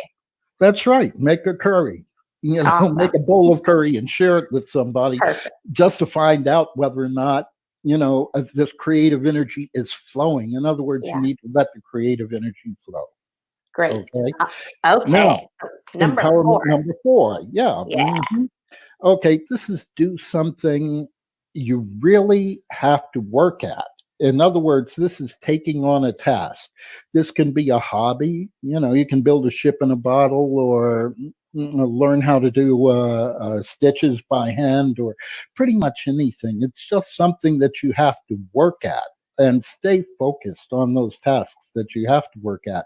Now, this one's especially important because when you have the 4 as an empowerment number, it's the same as the universal year 4. Okay, so it means that it's an important time to pay attention to wellness, things like diet and herbs and that sort of thing. Anything like that you want to work on, this is a perfect opportunity for you to do so. Okay, because of the empowerment number 4. All righty. So, and that was something that I've learned from you recently, is that the 4 is, there is a big component that's focused on health and wellness. And Oh so yeah. I just wanted to highlight that, because even if your empowerment number isn't 4, we're in a universal 4 year. And I know that we focused a lot on stability and structure and responsibility today, but I think that it is really important to touch base on wellness, whether that's physical, mental, emotional well being. And so, again, what are those small things that you can do that you just know make you feel really great? Maybe it's a bubble bath. Maybe it's cooking a delicious meal or getting those fresh herbs, like you said. I know I've recently gotten into gardening. I have an urban garden, and I'm really enjoying it. And I can't wait to actually eat the first fresh, healthy food that I'm going to harvest from there soon. Yeah, nothing like it. Nothing like food Yeah, fresh from the garden, believe me. yeah, I know from exactly. experience. Well, anyway, let's move to empowerment Okay, number 5. perfect. Okay. Let's do it. Now, with 5, you have to carefully consider your options before doing anything important. There are a couple of reasons for this. If you look at the birthday numbers that are 1, that's the 1st, 10th, 19th, and 28th. Okay. These are the most impulsive of all the numbers. These are people who tend to leap before they look. All right. But in a year, universal year 4, their empowerment number becomes 5. 1 plus 4 equals 5. And then we subtract the 5 from 10 and get another 5. That means this is the year in which you need to carefully consider your options before you do anything important. It's not a good time to end up in a situation that might be difficult for you to get out of. People will commit to things with this kind of energy and not realize how much that commitment might be limiting them, or how it might not work out for them in the future. But all you have to do is think for a moment, and boom, you'll get your answer. It's basically not a leap before you look year. Okay, so Got during it. a personal year 4, during a 4, universal year 4, it's important. The most important thing you can do is to take the time to think your way through your decisions by considering your options. Well, how could I do this differently? Will that cause me more stress or less stress? Because this is what we're trying to avoid. Stress. Hmm. So Yeah, that's what very number well 5 is said. all about. Yeah, so Yeah. this is, so just to recap there, what I got is, so often, we hear like, take the leap of faith, and jump before, leap before you land. I forget exactly what the analogy is actually. And so while Yeah. it's still good, it's like take that next step, but actually just spend some more time thinking about it. Like be mindful and fast forward. Like, is this going to create stability and structure and make me feel healthy and well and all that sort of thing? Yeah, especially if the decision is about money, sit Got it. down and work it out on pencil and paper with 2 columns. One, Mhm. advantages, the other disadvantages, and choose the decision that gives you the more advantages than Yeah. disadvantages. Yeah, that's it. I That's like that. all you have to do with 5. 6, Okay. okay? Empowerment number 6 means to best actions are to restore, refresh, deep clean, or renovate the place where you live. In other words, make some changes in the home that makes the energy more balanced. This is a feng shui year for people with empowerment number 6. You know, in other words, it's not just a matter of going through a thorough scrubbing of everything, but it's a matter of seeing what do I need to do in here to make this place more harmonious with who I am. You know, in other words, it's building harmony in the environment. That's making comfort your first priority. And by comfort, I don't just mean, you know, how soft you like your bed. I mean energetic comfort. You walk in the place, you should see energy. You should feel the energy of this feels like home. I feel comfortable here. I feel protected here. And this is a year to work on doing that. Yeah. And so I love that. I'm all for comfort. I'm a creature of comfort. And so I know you said renovate and looking again at your space. And I'm being reminded by the guest speaker before you, Elizabeth, and she was talking, she was giving some tips on how to create a space that supports you. And so a lot of times it doesn't need to be this big, expensive thing that we do. It can be as, as small as taking a candle and placing it next to our bed, or rearranging furniture, or maybe you're rearranging the books on your shelf. You could do it by color. You could have, it's like those little things, maybe getting a couple of new throw pillows. So the one thing that I just want to say as well for everybody who is here, we're also streaming on YouTube, and that is back up and going. And to access is numerologist.com/YouTube, and I will be sharing that in the comments as well. So I do just want to continue giving little shout outs to these other things along the way to make sure that everybody has what they need. But thank you for sharing this empowerment information. Is really it's just concise and easy to digest and to take forward into the future. So thank you so much, Roy. Yeah. Okay. Now 7. Awesome. Okay, for 7, it's interesting because it means to give yourself some private time. In other words, you want to take some private time to do things like rehearse, relax, study, and meditate, but you have to balance this with some kind of social activity. And it's best if the social activity is with friends with the same interests. In other words, by giving yourself some private time, you have a chance to absorb the energy of the 7 and to work on the transcendence of the dualistic way of thinking that we're all forced into by the busyness and philosophy of our culture. Okay.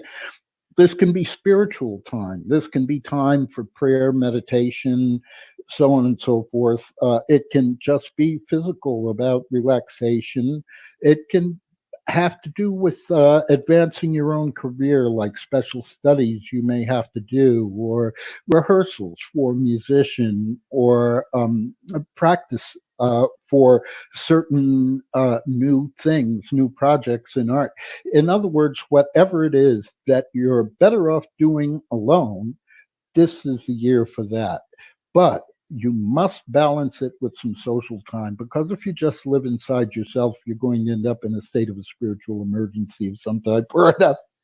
It's more important to share It's more important to share what you do with others. But this is a year in which it's best to keep your plans to yourself, or best to give yourself yourself some time to do something that's specifically better to be doing alone.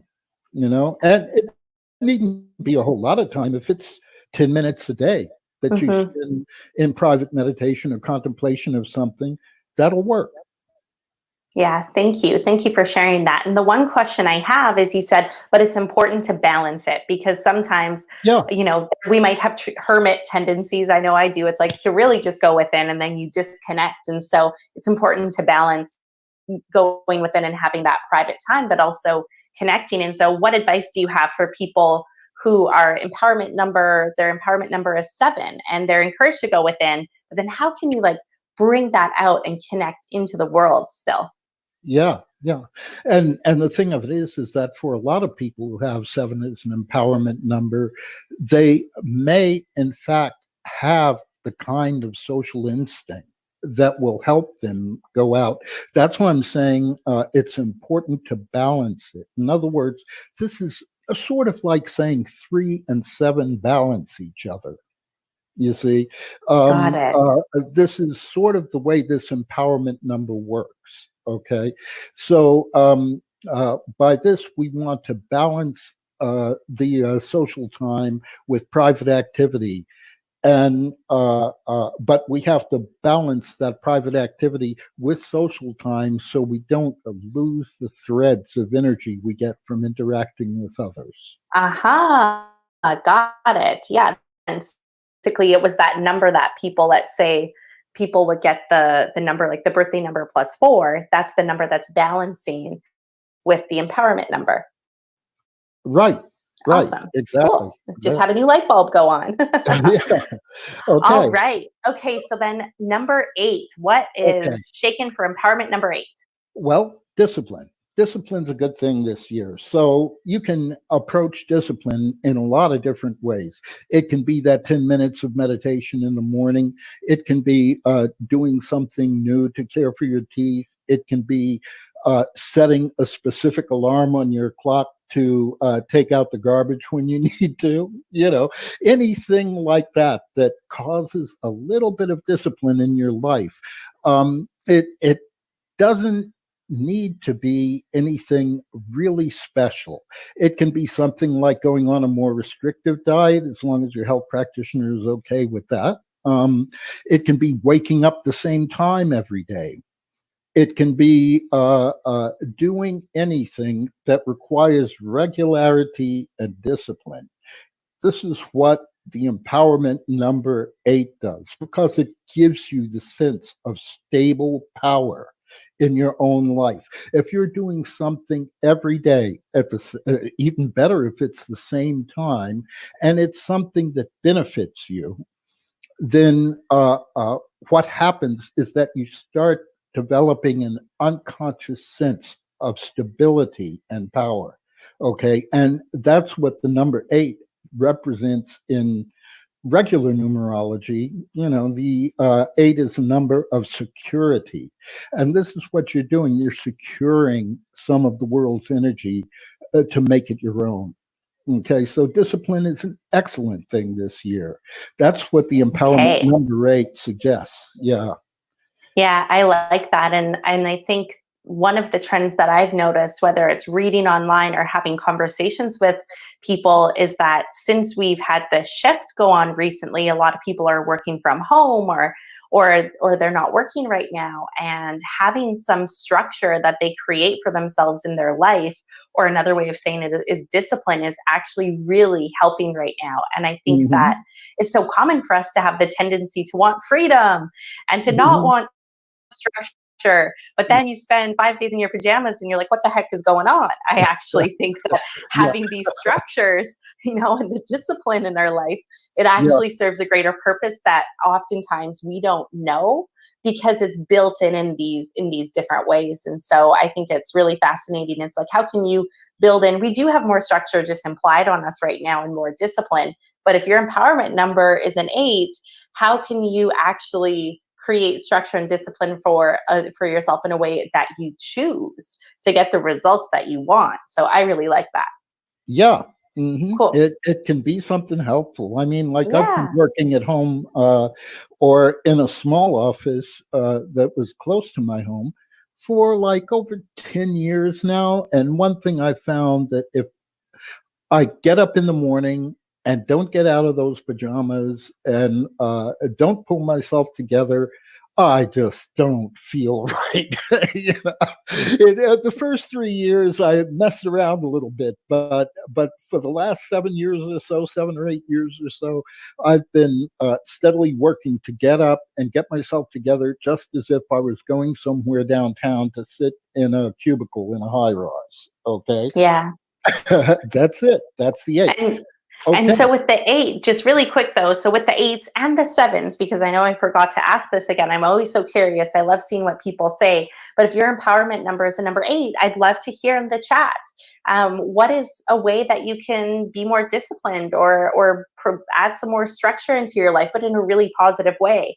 And for the 7s, what is something that you can do to really connect with yourself and to go within? Is it meditating, yoga, journaling, whatever that may be? Maybe it's putting on music and dancing. I'm not sure, but I'd love to hear what that is for you. And for the 6, what is something that you can do to really create change, bring change into your environment and your physical space? So I just wanted to, I'm just so curious. I love reading what everybody has to say. It's Yeah. always great. Yeah. Because we learn from each other, it's like maybe you have an idea and you might be hesitant to share it, although everybody's under my name today because we are all one. But share in the chat, because what you share can really have a positive impact on someone else. Yeah. Okay, so now moving into the last but definitely not least empowerment number, the empowerment number 9. Okay. Now, as we probably know, if you've been following numerology at all, 9 is the number of letting go. Okay. This means get rid of anything you don't need anymore. I can't tell you how much stuff that I wish this were a 9-year for me. I have so much stuff that's just unnecessary and unneeded. Old notes on index cards that I'm not even sure what they're referring to anymore. And, I found a pair of pants the other day that I haven't worn in 3 years. And, things like that. You just get rid of stuff. And the idea is to get in the habit of it so that you begin to recognize habitual thoughts that might be holding you back, habitual ideas that might be holding you back as far as progress in your personal life is concerned. And you can get rid of them too. It's not that hard. It's like being thorough and working to seek closure for anything that's not working for you is a very good way to handle the energy of 2020. And so is travel. But right now we're kind of restricted to that. So for that, so letting go is the best thing you can do for right now. Okay, and then for all of you, especially if your empowerment number is number 9, you will definitely want to remember to download the free full moon manifestation guide that we gifted you when you registered for the Soul Summit. And again, the full moon, we just moved through a full moon in Scorpio, and the full moons are a really great time. So just imagine, like, the moon is full, it's about to pop, and it's going to let things go. So it's a really great time to let things go into I hope that you're starting to pick up on there's all of these different influences and factors at play. And when we know about it, we can actually start to tune into what's going on in the, around us in the atmosphere in the world and use it to our advantage and use it to really create our realities and our lives. So Roy, I think this is the first time that you and I have ever talked and that we're ahead of time. Could it be?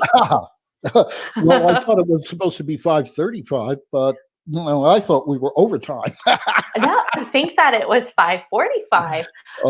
5:45 time, yeah. And so, but wow, like, high five to us. I'm extremely impressed. And so we've got a couple of more minutes, and then we're going to take a break. But is there anything else that you want to share really about anything, I guess. Does anything else come to mind right now? Well, Before we take our quick break, and then we'll be back in the room with Kelly Fox doing some astrology. But I know that you are versed in so many things. yeah. Well, I was going to say, you mentioned the full moon we just had. That was a super moon too. And when these super moons come, they have an extra burst of energy that we can utilize for doing things. And to have this information about the empowerment number in hand coming on the bow wave of a supermoon is a good thing. People will be able to just float their way to success. Awesome. Well, that's great. And Roy, I'm not sure if you're reading the comments or not, but I'm reading the comments and you are getting a ton of thank yous. People are saying, Roy is awesome. Thank you. And they're saying he's so knowledgeable. That was great. Many thanks. Where can we find you online? I love your laughter. Thank you so much. And so, Roy, you've definitely impacted a lot of listeners and viewers today. So thank you so much for being here. And if people do want to find you and connect with you online, what's the best way for them to do that? The best way to do that is to go to my astrology site, which is stargazersjournal.com. You can also reach me through the numerologist website. That's what I was going to say. Yeah, and which is probably even better because the other one is still at work and in process and so on and so forth, changes to make and not enough time, etc. But just contact me on numerologist.com. Just ask. And so what I'm going to do right now is anybody who wants Roy to start doing monthly videos, say yes in the chat. I know Roy has some articles and columns on numerologist.com. Like I said, Roy is the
that we are now definitely past halfway there. We are well into the Soul Summit.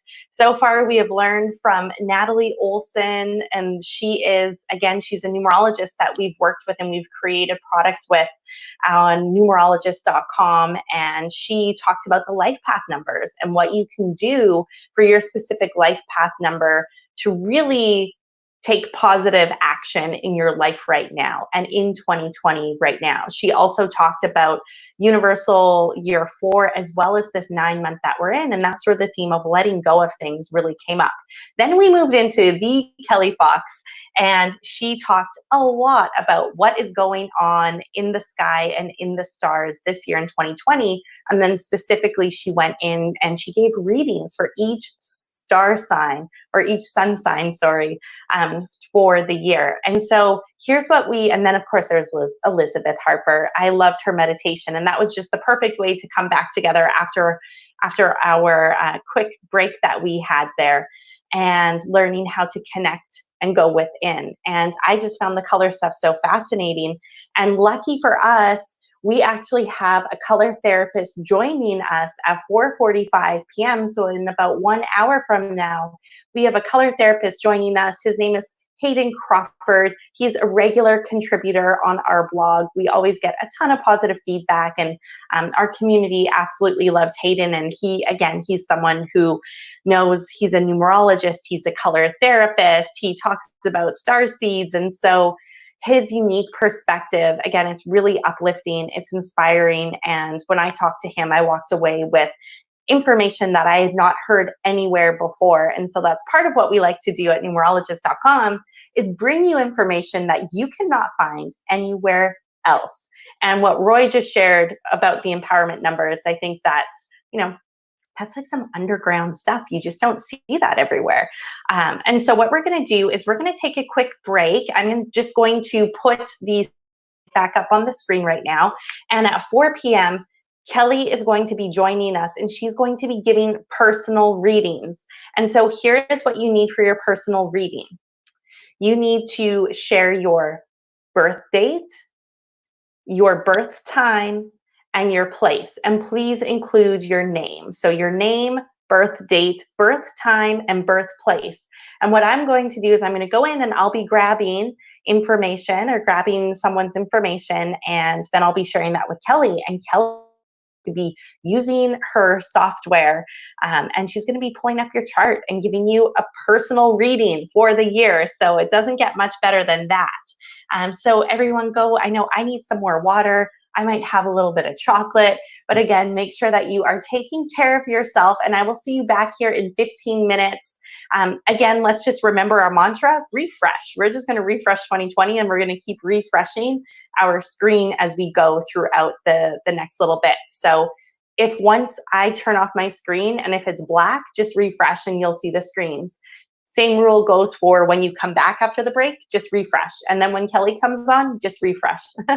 So thank you. I hope you guys have a great break. And I am really excited for our final 2 sessions of the day. I can't believe how fast it's going. And with that, I am going to share my screen. So let's see here.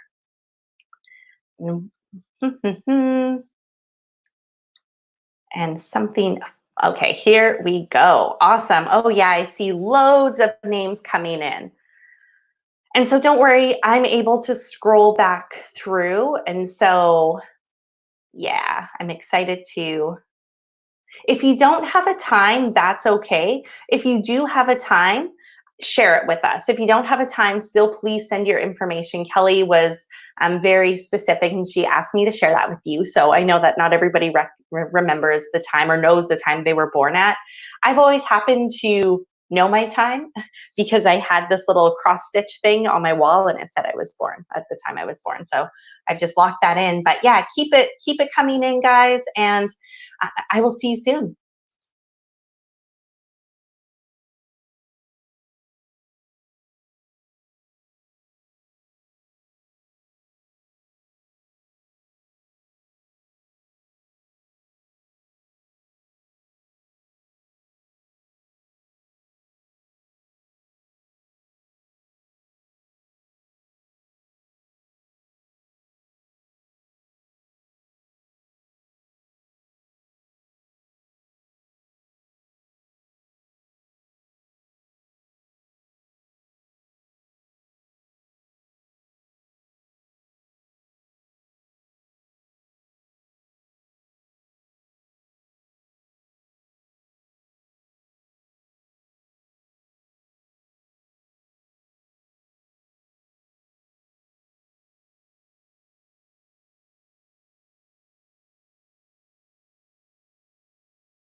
All righty. So we are back. Kelly is here. Say just a quick review of what's going on. If at any time, once I bring Kelly on to the virtual Soul Summit stage, if you can't hear her or if you can't see her, just refresh and just give it a minute and maybe refresh a couple of times.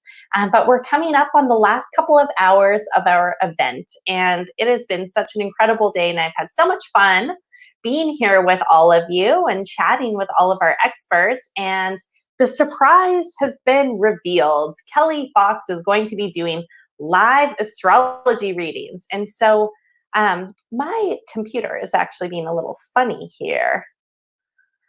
Okay, so Kelly, anytime you're ready, I'd say come on up and let's get this party started. And you guys are going to laugh about how I'm going to choose these names. I'm just going to take a screenshot of the chat and whatever comes up, because it is moving so fast.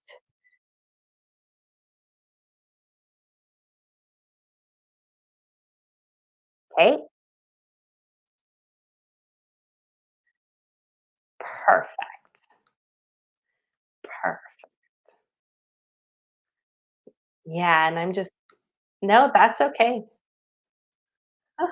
I love your background, by the way.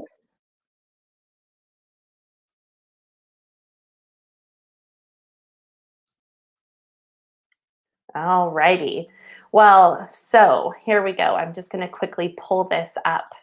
My computer is doing something a little funky, but can you hear me okay, Kelly? Yes.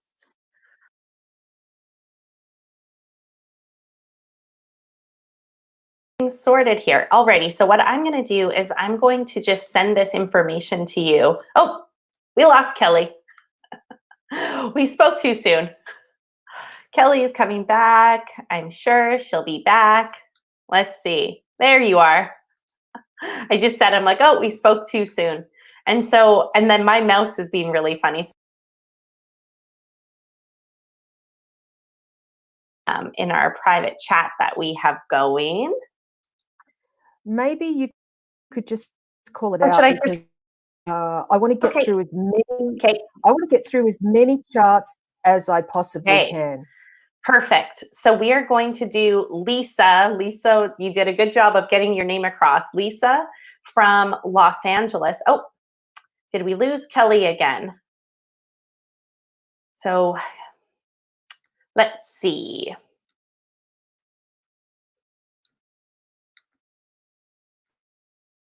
We'll just wait for Kelly to join.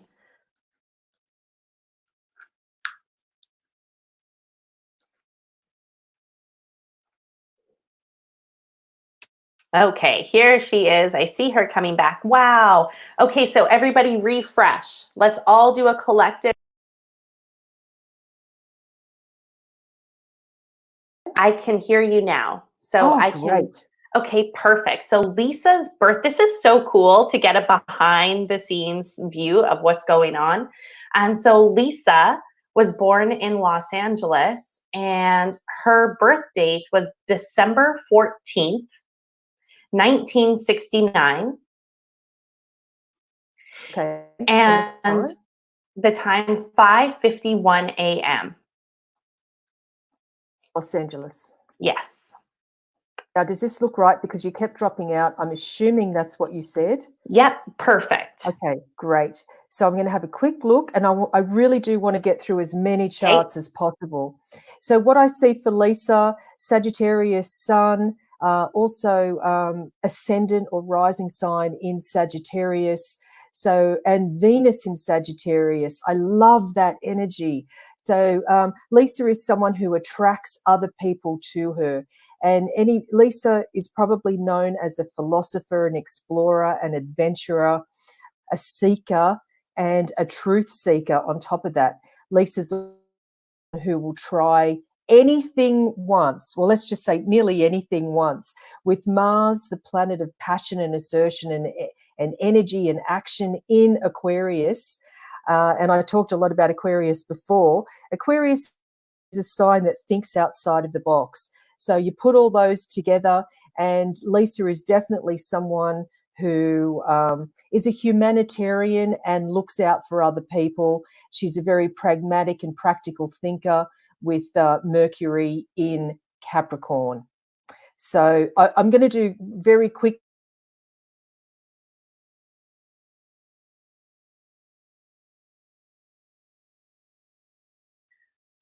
We've lost Kelly, but we just know that when she changes her screen, we're just losing connection for a minute. So everybody stay tuned. Kelly is going to be back, and we're going to get through as many of these as possible. And so let's just refresh. I'm going to refresh mine.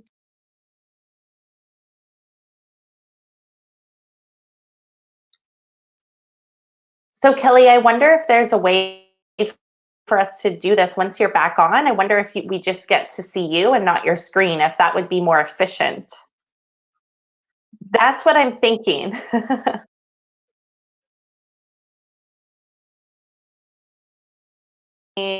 So let's do David Fernandez. And David was born January 31st in 2000. What a year to be born. Okay. At 1725. Okay, so that's 525. Yeah, 525 in El Monte, California. ELMONT. Got it. Okay, perfect. So, okay, looking at David's chart here, and David also has a lot of Sagittarius energy going.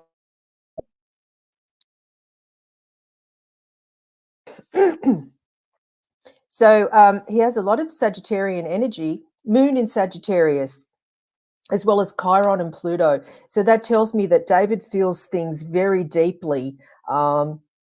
You know, nothing is light and superficial for him, even though he can be a little bit aloof as an Aquarian. He also has 4 planets in Aquarius, Mercury, planet of the mind, and Uranus come together in Aquarius. I love, love, love this aspect because it tells me that he's a genius, like an absolute genius, out of the box thinker. He's also, I would have to say, psychically gifted with the sun coming together with Neptune. So these planets, these 4 planets in Aquarius, along with the South Node represents the past or past life. And so with David having all that energy, it's like he definitely has a gift of psychic ability, and he's someone who's just a genius, brilliant thinker.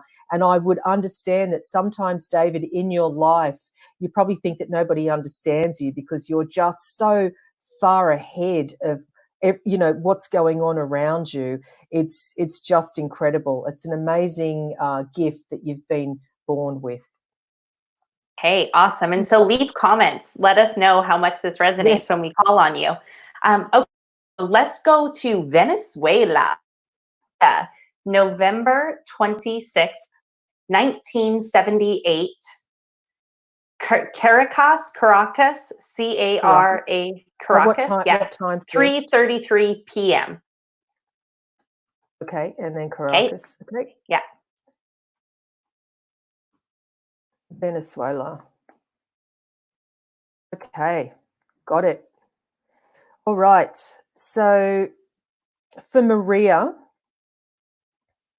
I see with Maria, again, everybody's got a lot of Sagittarian energy. It's really fascinating. And this actually does happen. When I do readings professionally, I do see a lot of the same aspects that come in waves. So it's really fascinating.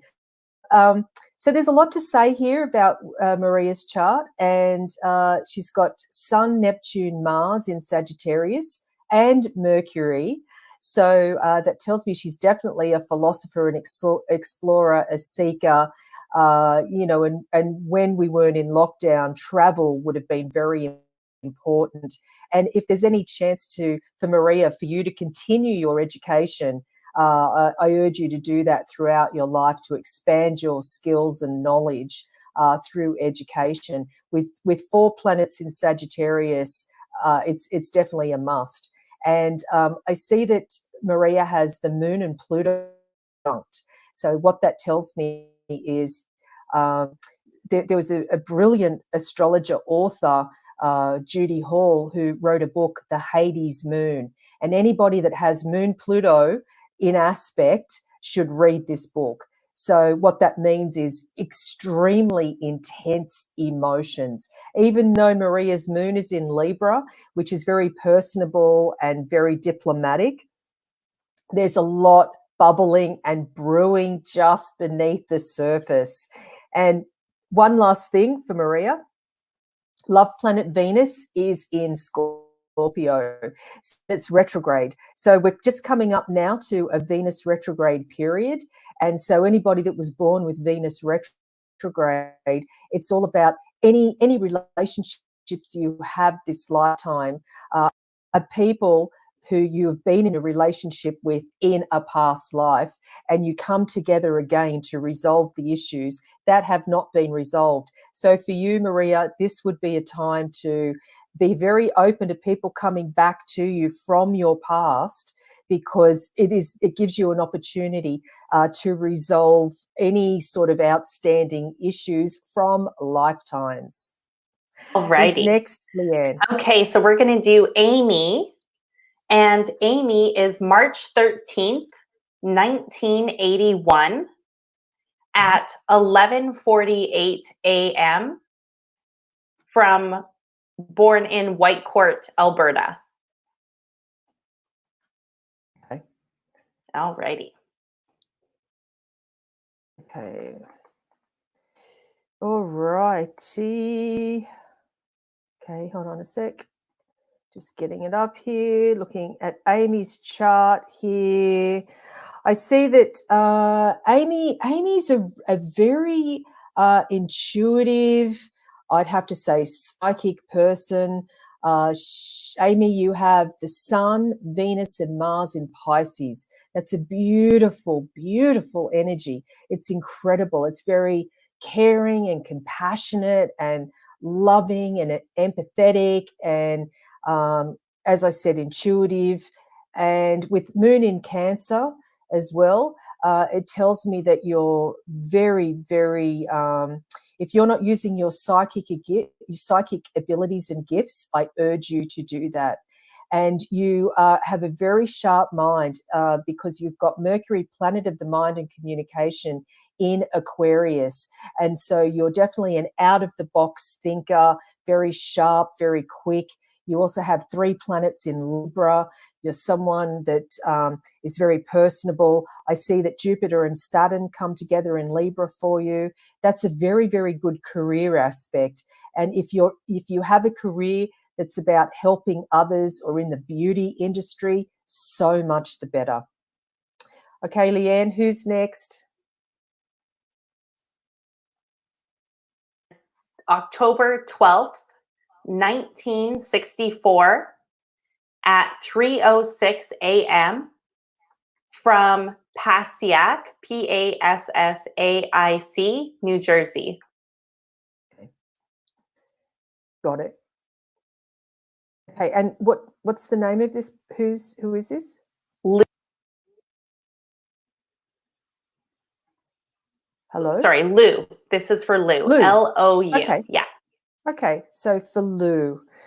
Okay, Lou has 3 planets in Virgo. So that's funny because it was just the opposite of Amy, who has 3 planets in Pisces.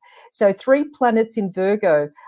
You were born at a time, a generation where Uranus and Pluto were together, conjunct in Virgo. So, and having Venus, an inner planet there, it just personalizes the whole era of when you were born. So you're someone who can be very particular and looking for, what's going to be important to you this lifetime is health and fitness.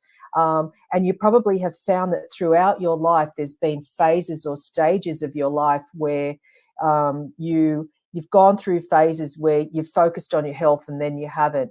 But, as time goes by, we become wiser with age. And so you will find that the older you get, the more particular you might be when it comes to diet.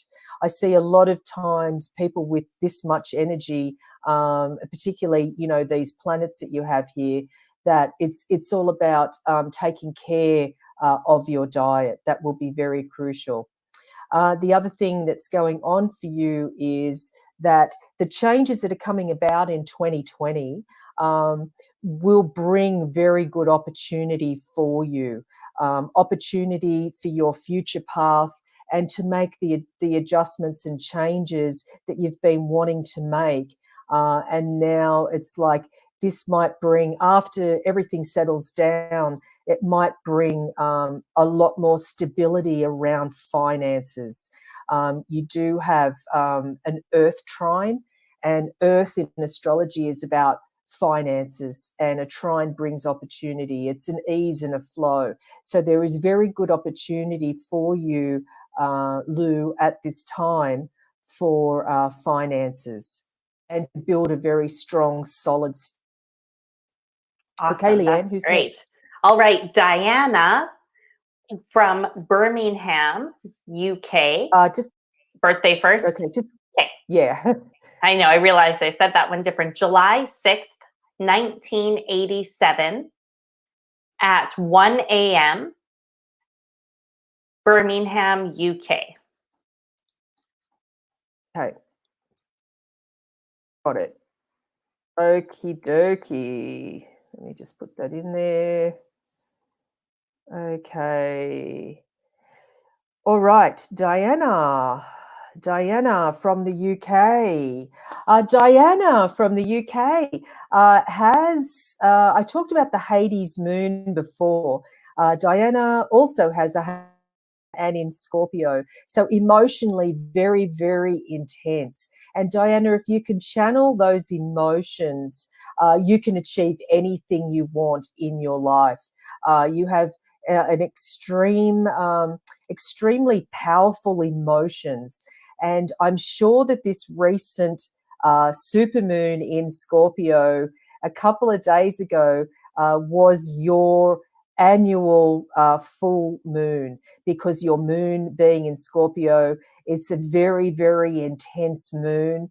And if you can find a way to channel that very intense energy that you have, and that Hades moon that you have, which is the moon Pluto together, it does form a grand water trine to your sun, Mercury, and and Venus and Juno. So when it comes to relationships throughout your lifetime, what's going to be crucial for you is always being in a relationship where your partner gives you the ultimate loyalty and nothing less, and never settle for anything less. Because sometimes the energies of Scorpio, particularly when it's with the moon and Pluto, you know, sometimes I've heard that Scorpio really needs to hit the bottom before they can get to the top. That's not really the case. Even though the symbol of Scorpio is the phoenix rising from the ashes, that doesn't mean that everybody with Scorpio energy has to experience that.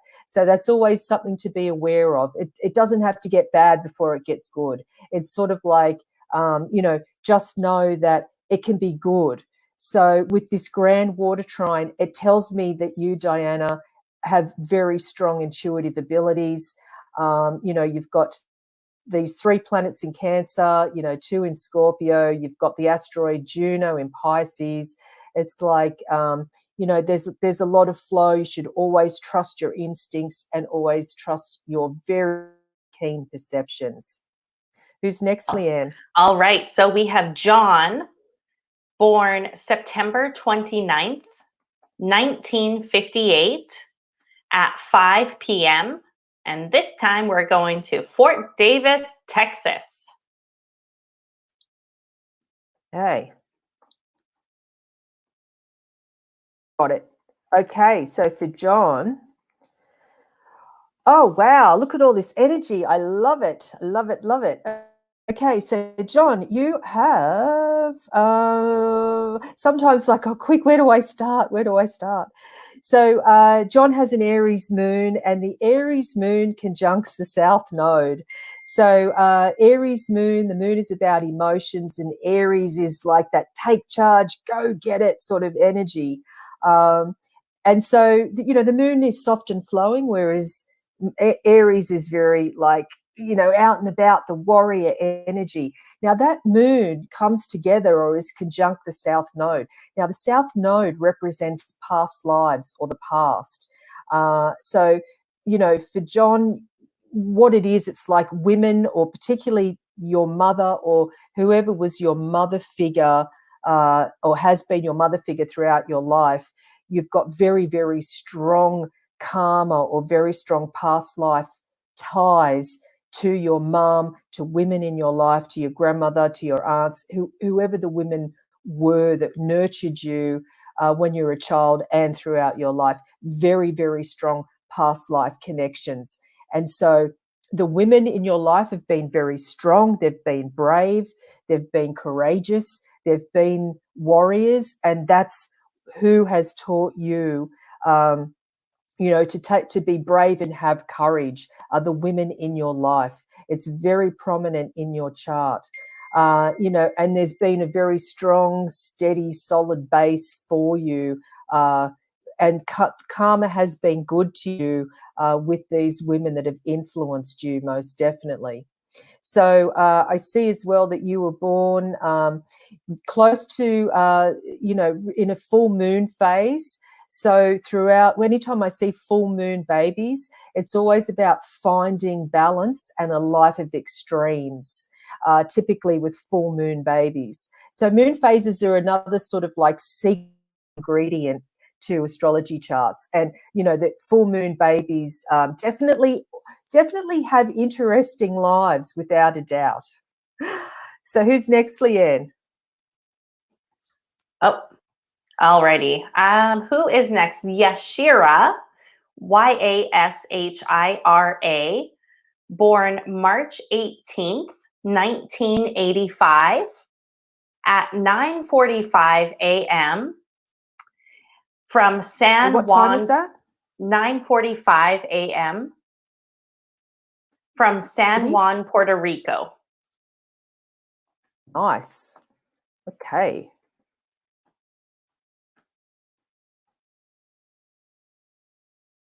Got it. Okie dokie. There we go. Found it. Okay, so looking here at the natal chart, wowee. So what I'm seeing, and I really wish I could share my screen, maybe next time. What I'm seeing here is Saturn, which I've all day long. Saturn is the planet of karma. Is conjunct the descendant, and it's in Scorpio, and it's retrograde, and it comes together with the South Node. OMG. So what that means is that relationships are so intense. Marriage and romantic relationships, there's light and fluffy about any that you have. So for sure. So it's like very, very intense. And I always recommend, where I see this particular configuration, that never bother with any light or superficial connections with anybody, not even romantic, even with friendships. Anybody that you bring into your life, that you have in your life, you should always connect with people on such a very deep level. Trust would be a really big thing when it comes to not just relationships, but friendships and so on. So it's like you should only have people in your life who are prepared to go as deep as you can, or with you. It's all about extreme depth and dealing with some pretty heavy karma with the people that are in your life. So that's what you're here to do. And never be afraid of the truth. With this much energy on the descendant and in Scorpio, you also have Saturn in Scorpio with the South Node. It's all retrograde on the descendant. So that tells me that other people that come into your life, you need to be quite picky about who you allow into your like fear or your space, because they're the people that are going to bring you the biggest lessons this lifetime. Okay. Right. So moving on to a Leo lady, Rendell. And Rendell is born August 7th at August 7th, 1992 at 10:59 p.m. in Meadow Lake, Saskatchewan, Canada. So, okay, what was the place again? Sorry. Meadow Lake, just like a meadow and a lake, and then Saskatchewan. Got it. S-A-S-K. Okay, perfect. One of those long Canadian words. I'm Canadian, so I know. Okay. All right. So Rendell, let me have a look here.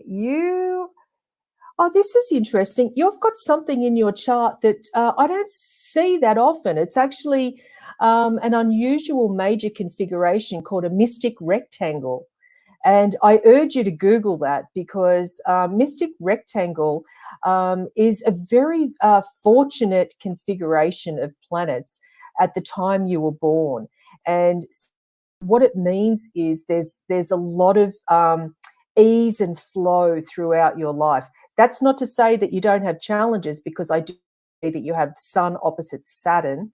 And so Sun opposite Saturn, authority might have been quite strict with you in an unusual way, but might have been quite strict with you and continues to do so, because we always carry our early training with us throughout our lifetime. So, there is that. But you really do, and as I said, it's quite rare, this major configuration called a mystic rectangle. So it's very fortuitous, and I see that and what's involved with that mystic rectangle is Mars in Gemini. It tells me you're very quick, you're very good at multitasking, because I'm always very skeptical about people being able to multitask, but you most definitely can.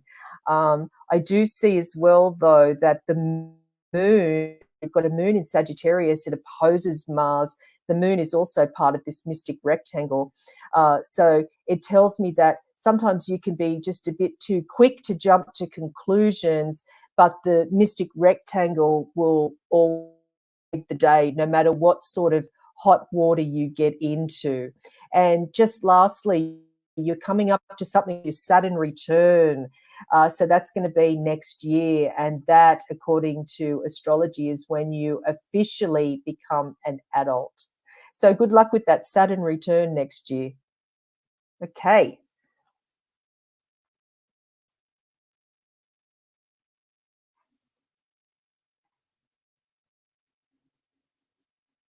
Hello, who's next? My button is not, can you hear me now? I can.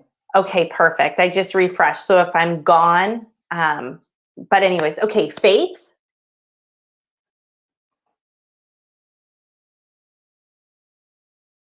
Yes.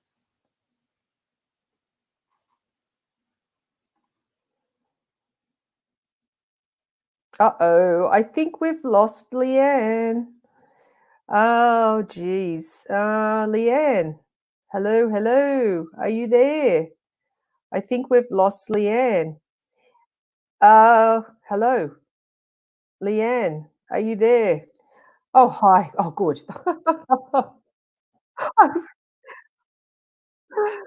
I was like, oh no, where did you go? Come back.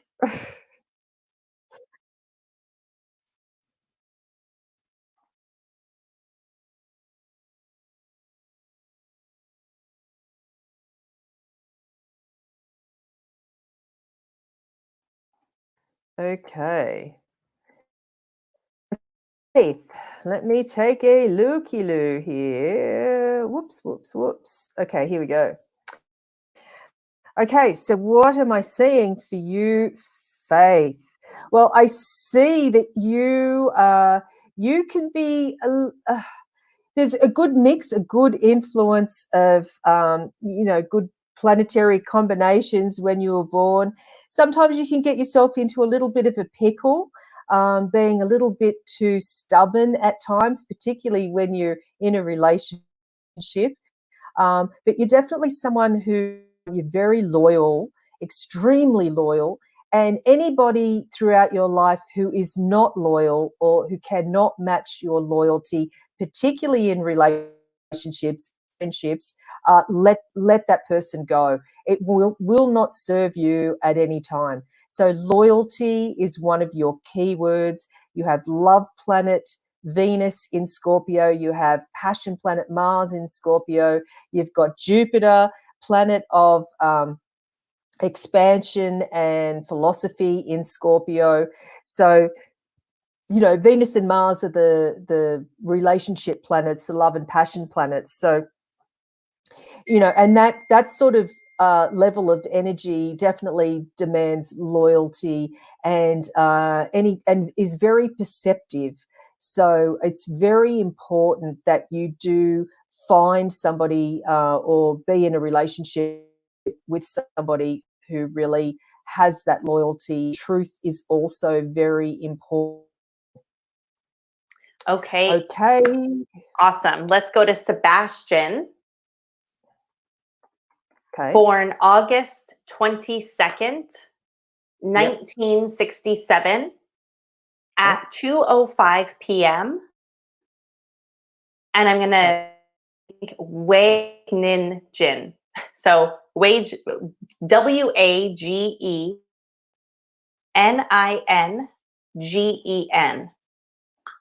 Okay. Where is that? Okay. I don't know where it is. That's all I got. Okay, let me see if my atlas will pull that quickly- up. Otherwise, I can actually do it with. I can quickly Google hold on, this let me too. just- Wageningen, Netherlands, from the Netherlands. Oh, Thank you, Google. nice. Awesome. Okay, thank you, Google. Yes. Okay. All righty, I have the chart here, and so what I'm seeing here is Sun in Leo conjuncting Mercury and Jupiter. So that tells me that, you know, Sebastian would be a really great scholar. I'm sure that Sebastian's someone who's very engaging and will really hold people's attention. And also a philosopher, because I'm looking here at all this planetary energy, and I see that there's 1, 2, 3, 4, 5 planets in the 9th house. So the 9th house is the house of philosophy, exploration, spirituality in some way, but it's like higher learning.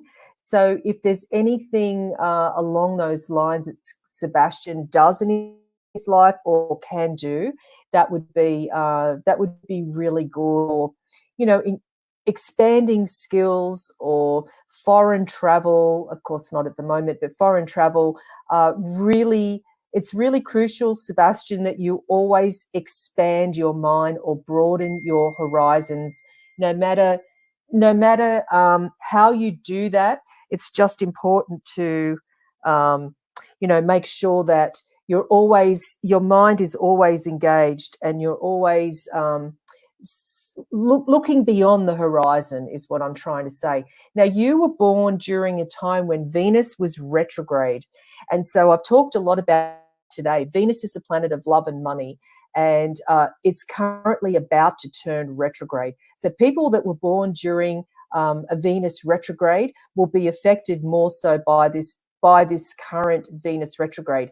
Now, more so for you, there might be some challenges because the current Venus retrograde does form a challenging square to your own Venus retrograde. So that's sort of like a double dose of learning the lessons about relationships at this time. So it's okay, because that's what astrology teaches us, is the cycles of life, and that things don't go on forever. And that really does help to get us through really challenging situations. So just be prepared to hear from someone from your past, because they will have some unresolved issue that they will bring to you. And so this is an opportunity to sort of come to closure or completion around any sort of relationship baggage that you might have been carrying around. Awesome. Okay. All right. Let's go to Janelle, born June 16th, 1963 at 4:25 p.m. from Nowra, Australia. Oh, nice. Aha! Nazi in the house. Oi, oi, oi. Okay, so let's have a look at Janelle's chart here. Janelle's very quick, very smart, very clever, witty, funny, friendly, sociable, 3 planets in Gemini. And I see that love planet V in Gemini. And of course, I've just been talking about Venus turning retrograde in Gemini. So basically, what's going to happen is there might be some issues that Janelle will be dealing with socially and romantically, but they will clear up at the end of June and through July. So I wouldn't be too worried about anything that's going on at this time. I also see, Janelle, that you've got the sun forming a very nice trine to Saturn. And it looks like, yes, you're coming up to have your second Saturn return. So I just talked before about the Saturn return, and Saturn being the planet of, let's just say, growth. That might be a really nice way of putting it, but Saturn is a planet of karma, and it's also the planet of responsibility and duties and discipline and obligations. So the first Saturn return typically happens at 29 and a half. And according to astrology, it's when we officially become an adult. So the second Saturn return, which is 58 and a half. So what happens with that is that again, we've got another opportunity to grow and then to move into the third stage of life. So the second Saturn return that Janelle's going to be coming up to, just looking it up in my book here to see when that will happen. Yeah, 2022. I know that sounds like it's like way out there, but 2022, second Saturn return. I encourage you at that time to look back to when you were 29, 30 and see what was going on in your life at that time, because that will help you with this second Saturn return. And it doesn't necessarily mean it's a bad thing. It just means, the issues that weren't resolved 30 years ago come up again. Because as I keep saying, astrology is about the cycles of life. So that's what's going on there. Okay, and wishing you all the best, and hello to Nowra. Okay, awesome. Thank you, Kelly. I did not know there was a second Saturn return. Oh, man. I'll be getting ready. So we're going to go to Ava. Mm-hmm. And Ava is born July 24th, 1991 at 8:10 p.m. in San Jose, California. Okay. All righty, got that. Okay, let me have a look here for Ava. Okay, so Ava has 3 planets in Capricorn, along with the North Node and June. So what that tells me is that this lifetime for Ava, what's important is to have realistic ambitions and have a plan where you're putting one baby step in front of the other. And I know sometimes, throughout life, it can seem overwhelming, particularly this year. Things seem too big, but you have a very good head on shoulders. You're very, very grounded. You have Venus and Mars in Virgo. It tells me you're very practical and you can make stuff happen because you have the Sun, Jupiter, and Mercury in Leo. So the fire signs, and that's Aries, Leo, and Sagittarius, are the doers of the zodiac. They get stuff done. So the combination that Ava has of all this earth energy and all this fire energy, you're someone that can get stuff done in a grounded, practical way. And you have the strategy from Pluto in Scorpio to sort of see things through further along. Okay, hold on 1 second. Okay, and let me know if you're ready for the next. When you are. Okay. Oh, All hold on a right. sec. Let me get back to my software. All righty. Where did I just had someone that I wanted to bring up because it really stood out to me. Okay, Nada. Nada, born August 30th, 1999 at 8 a.m. in London, UK. Okay. Okay. Looking at Nada's chart, a lot of Leo energy here. I see, Nada, that you've got Venus in Leo. And Venus in Leo, Venus is a planet of love. And when Venus is in Leo and it's retrograde, wow, we keep getting all these Venus people, and it's fascinating. You know what? I'm off on a tangent here. This does happen. So I found over all the years, and I should say decades, of being a professional astrologer and reading charts, when there's some big event happening in astrology, and the example of this is Venus turning retrograde in a few days, for some reason I always get people that have that influence in their natal chart. It's really fascinating. So what I'm seeing again this time for Nada is Venus retrograde. So, but the Venus retrograde this time is in Leo. So Venus in Leo. Now, what this tells me is, Nada, when you're in a relationship, you need to be treated like a queen. And if your partner is not treating you like a queen, then move on. Because what it is, why this makes it more difficult, is because your Venus is retrograde. So it means that you're not fully accepting or owning that queen role when it comes to relationships, if that makes any sense at all. So it's like, if you're not going to take that crown and put it on your head, and here you are, and if your partner doesn't recognize that, that's not the right fit for you. And Venus retrograde people, it's all about past life issues around relationships and romance. And a lot of times with Venus retrograde people, it's like you don't feel that you are deserving of a fully loving relationship. Maybe you feel like, oh, there's something else, or it's not happening, or not good enough. But particularly with this Venus in Leo that you have.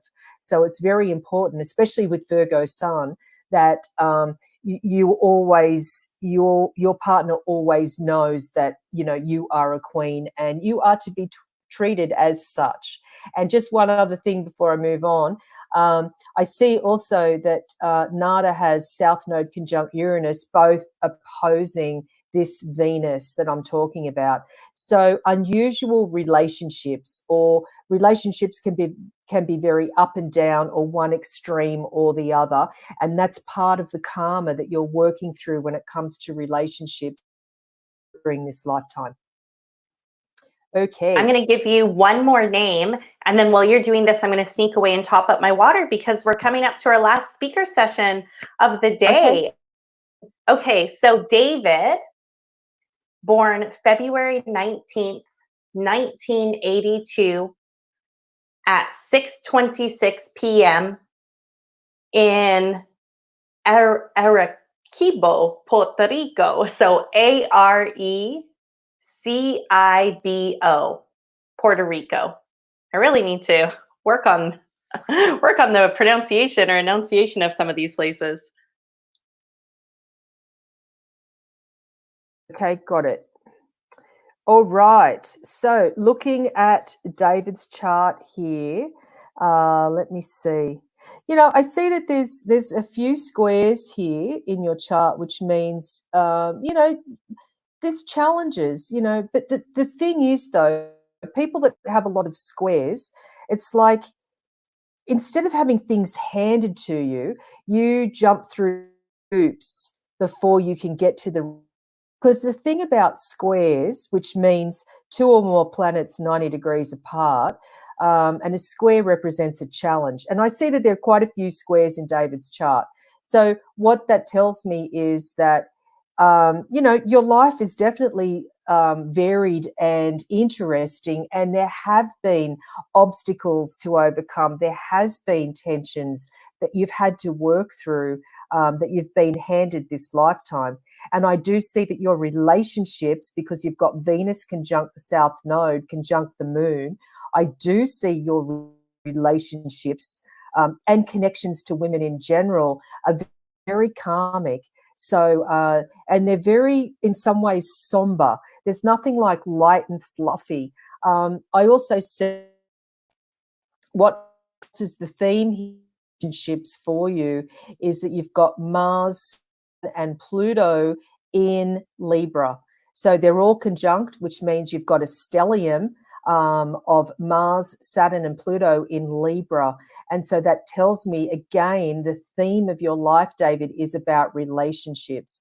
And, you know, you've got that Saturn-Pluto conjunction. You know, we haven't seen that since 1982. And so Saturn-Pluto is, Saturn conjunct Pluto is the theme for 2020, and that has not happened since 1982. So, David, the year you were born, that was the last time we had Saturn Pluto conjunct, and now again, you know, we've got Saturn Pluto conjunct, and yet here we are again dealing with yet another pandemic. You know, we had a pandemic back in 1982, and now we've got another one, and here we've got the Saturn Pluto conjunction. So for David, what that tells me is that, you know, you once you get your mindset on something, you there's no turning back. With Saturn Pluto conjunct, your life would be a series of you know, phases. So it's sort of like chapters of a book. You know, here's the first chapter, then you've moved on and you've released and let go, and then you've moved into the second chapter, and then you've gone through those tribulations, and then you're moving on and on. So you can sort of view your life as chapter by chapter with this Saturn Pluto conjunction that you actually have in your natal chart. Leanne, are you there? I just got back. Thank you. Oh, that was good timing. Perfect. I'm drinking way more water than I anticipated, but I guess I shouldn't be too surprised. Thank you so much for joining us 2 times today, Kelly. I just appreciate it so much. Oh, you're welcome. And as I said before, I love doing this sort of stuff. I mean, obviously, I'm an astrologer, but it's like I have so much fun. I really, really enjoy it. That's great. So everyone who's listening right now, again, you can go connect with Kelly at astrology.tv. She has her newsletter, which is astrology.tv/newsletter. She has this incredible astrology video report that you can go through. And then I was fortunate enough this last Thursday, I jumped on a call with her. And every Thursday, what she just did now, she does that Thursday. So definitely go check her out. Thanks again, Kelly, for everything. And I just so appreciate you and all of your support in this event. And I know that everyone's just really appreciated having you here today. And you've brought so much to the Soul Summit. Lots of soul and star soul. I really appreciate you saying that. Thank you so much. Yes, I really encourage everybody to sign up to my daily, weekly, or monthly horoscope newsletter, because, and that's astrology.tv/newsletters, but that's because I announce all my live events on those newsletters. So that's the only way you can find me on the events that I do for astrology.tv will be announced on the newsletters. And I do chart readings on those live events. So that's a way to find out where I'm going to be and at what time. And I always have people all over the world, which I absolutely love. Yeah, it's been so incredible. Yeah, you're welcome. And it's been such an incredible, like this morning, just thinking back, like how time has passed, but to the beginning of the Soul Summit today. And we've had people, this truly has been a global event. We have experts joining us from around the globe. We have viewers joining us from around the globe. And I feel like the realm of expertise that we have covered and included in this event today has truly been like all expansive around the globe. So Kelly, I will definitely be in touch with you very soon. And everyone, like I said, stay tuned, because we'll make sure that you know how to connect with everyone who has been here today and how you can support them and really just give back to them, because they've given so much to us. So thank you, Kelly. Thanks, Leanna. Thanks for having me. And goodbye, everyone. Okay. Wishing you all the best. Bye, Kelly. So as hard as it is to say goodbye to each one of our experts that is up here, the exciting thing about that is that we get to welcome a new expert. And so I can't believe it. We are at our final speaker of the day.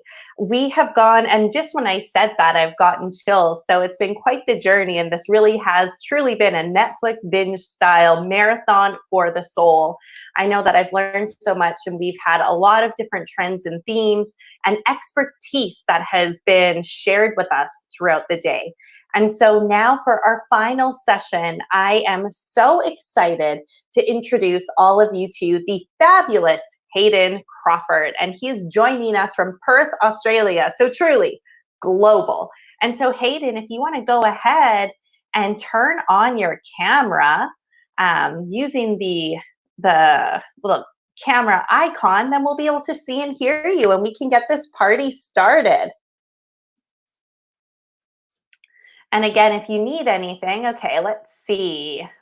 Oh yeah, so guess what? Haha. Everybody, refresh. This is the little, I'm like, let's do our refresh.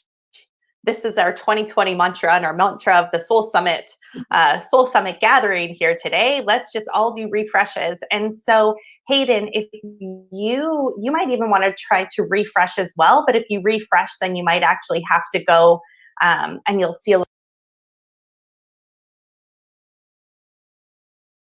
Hayden, then I'm going to put you in touch with one of our tech guys. I might actually just start that thread right now just to get this, or maybe they can help from behind us.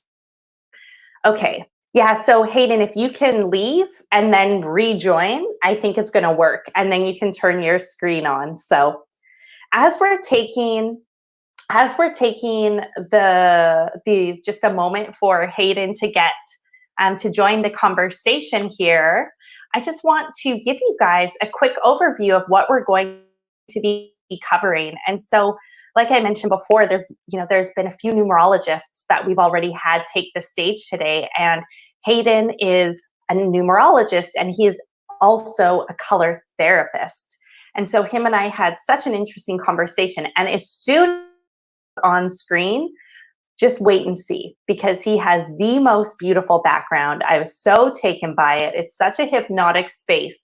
And what he's going to be doing is he's going to be talking about this certain color therapy and what you can do with the colors you can surround yourself with, the colors you can wear to support your life path. And let's be honest, we all need that extra, it's like when you're playing Mario Kart or video games and you get those extra boosters. And so, I can't see him. No. Okay, so I hear that you're on, so I'm going to refresh and let's see what happens.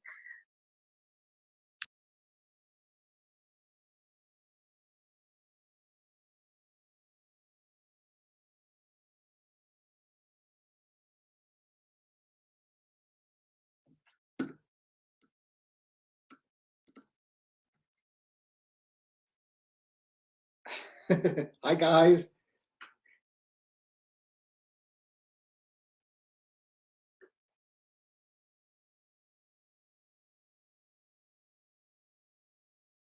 Hayden, how are you? I'm all right. Can you see me okay now? I can see you, I can hear you, and I see that today you have some extra color mirrors there waiting for us. I do. Well, it's actually the today's date, so I just wanted to show you what today's date looks like in color, and a few extra things as well. I absolutely love this. I'm so excited. This is the perfect way to sort of bring everything together that we've talked about today. And so, as I mentioned, Hayden is a numerologist. He's a color therapist. Why don't you take just a couple of minutes and share more, just whatever you want to share about how you have acquired all of this knowledge and how, like the breadcrumbs, really, that have led you to being in this beautiful environment today. Okay, well, first of all, thank you very much, Leanne, for inviting me to the Soul Summit. I'm really excited to be here. It's a real pleasure to be working with numerologist.com, and yeah, absolutely, feel very privileged to be given this opportunity. So, I guess that my journey started when I was very young. Actually, I was brought up in a very liberal family, so my gran was a big influence on me, actually, and every time I'd go and see her, she used to have these tarot cards that she'd cut out of magazines, and I'd be playing with them. So it was almost indoctrinated into me from a very young age to be sort of aware of things that maybe other people weren't. Whilst my friends were out playing football in the fields, I was round at my gran's house, sort of looking at star signs, reading horoscopes and playing with tarot cards. But also, my grandfather was a big influence too. And I just remember when we were kids, me and my sister, we used to, sort of have story time with our grandfather, and he used to tell us about all of these cigar-shaped objects and disc-shaped objects that he'd seen in the skies. And, later on found out that he was an active member of BUFORA, which is like the British UFO Research Association. So, it was very much in my bloodline to have kind of metaphysical influences and very open-minded, parents and grandparents. Even my, more recently, I found out that my other grandfather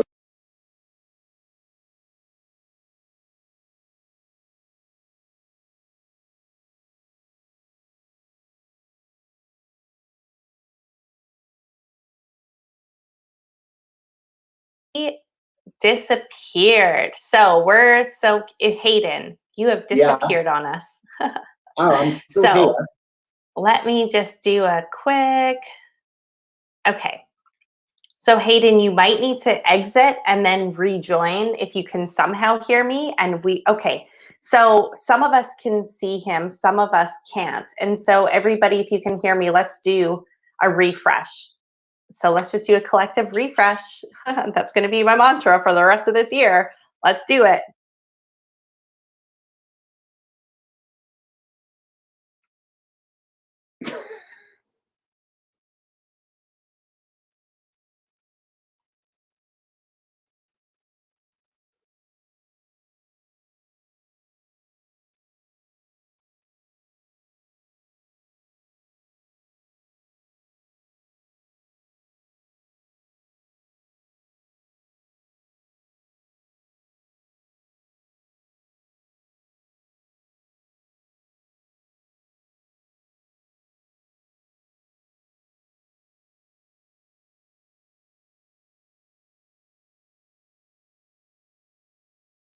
But I'm just going to put this back.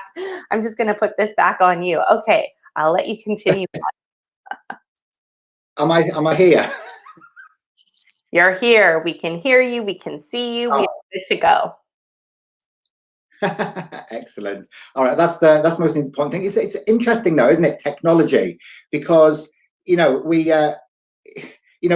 think it's quite advanced, but actually just the most simple thing can trip us up with it. Not like back in the days of Atlantis where everything was a lot more advanced, and hopefully we'll get back to that soon. But I was telling the story of when, as I was growing up, a lot of info around me that really helped to guide me into doing the work that I do today. And when I was in my early teens, I guess that I was always awake because I was such a sensitive child, but I used to go to like the bookshops and read metaphysical books in my teens, and I just spend like a whole day in the shops just reading through books. And I've always been very interested in anything that's non-scientifically proven.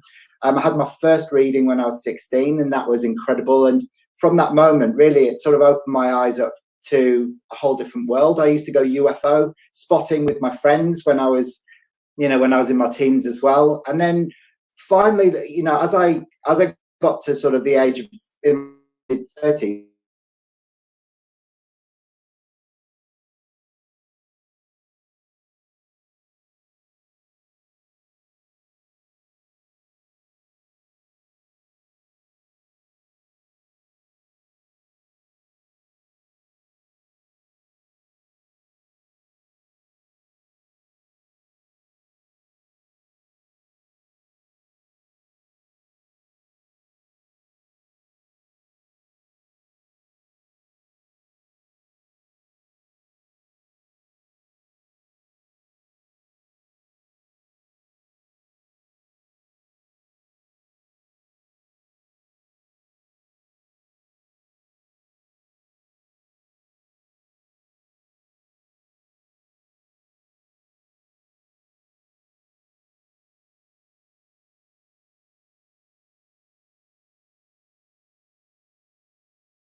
I was told that I was an Andromedan starseed in the middle of the night about 4 years ago or something. I just remember asking the question from, where am I from?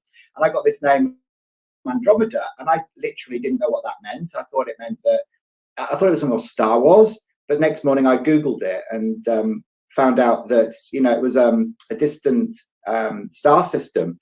And when I started learning about the traits of the Andromedans, it was me to a T. So, I honestly believe that we feel the truth in our hearts, Leanne, and when I heard this truth, something resonated with me. And, I knew that was, a massive aspect of my work with color as well. I absolutely love that. And thank you for sharing your journey with us and your path to getting to where you are today. And I absolutely love that you had the support and that it sounds like you were always just open and always curious about this, really found your purpose. And that is a lot of what we like to do at numerologist.com, and especially at the Soul Summit, is helping people reconnect to their inner truth, because we just need reminders. And so numerology is obviously a really powerful tool to do that. I know that on the numerologist.com website, Hayden actually has a lot of interesting articles on star seeds, and I know that was one of the first things of yours that I had read, and we talked about star seeds when you and I connected previously to this. And yeah, so I'm seeing that people love your star seed stuff in the comments here. And so Hayden, I know all of a sudden I don't see you again, but I'm curious to know if other people can see him and hear him. It's so, honestly, I truly feel like we have maxed the internet. Okay, he's back. Yes, no, yes, no. No, lost him. He's gone. Okay, so I'm getting some yeses and nos. And so Hayden, why don't you and I can both do a refresh. Okay.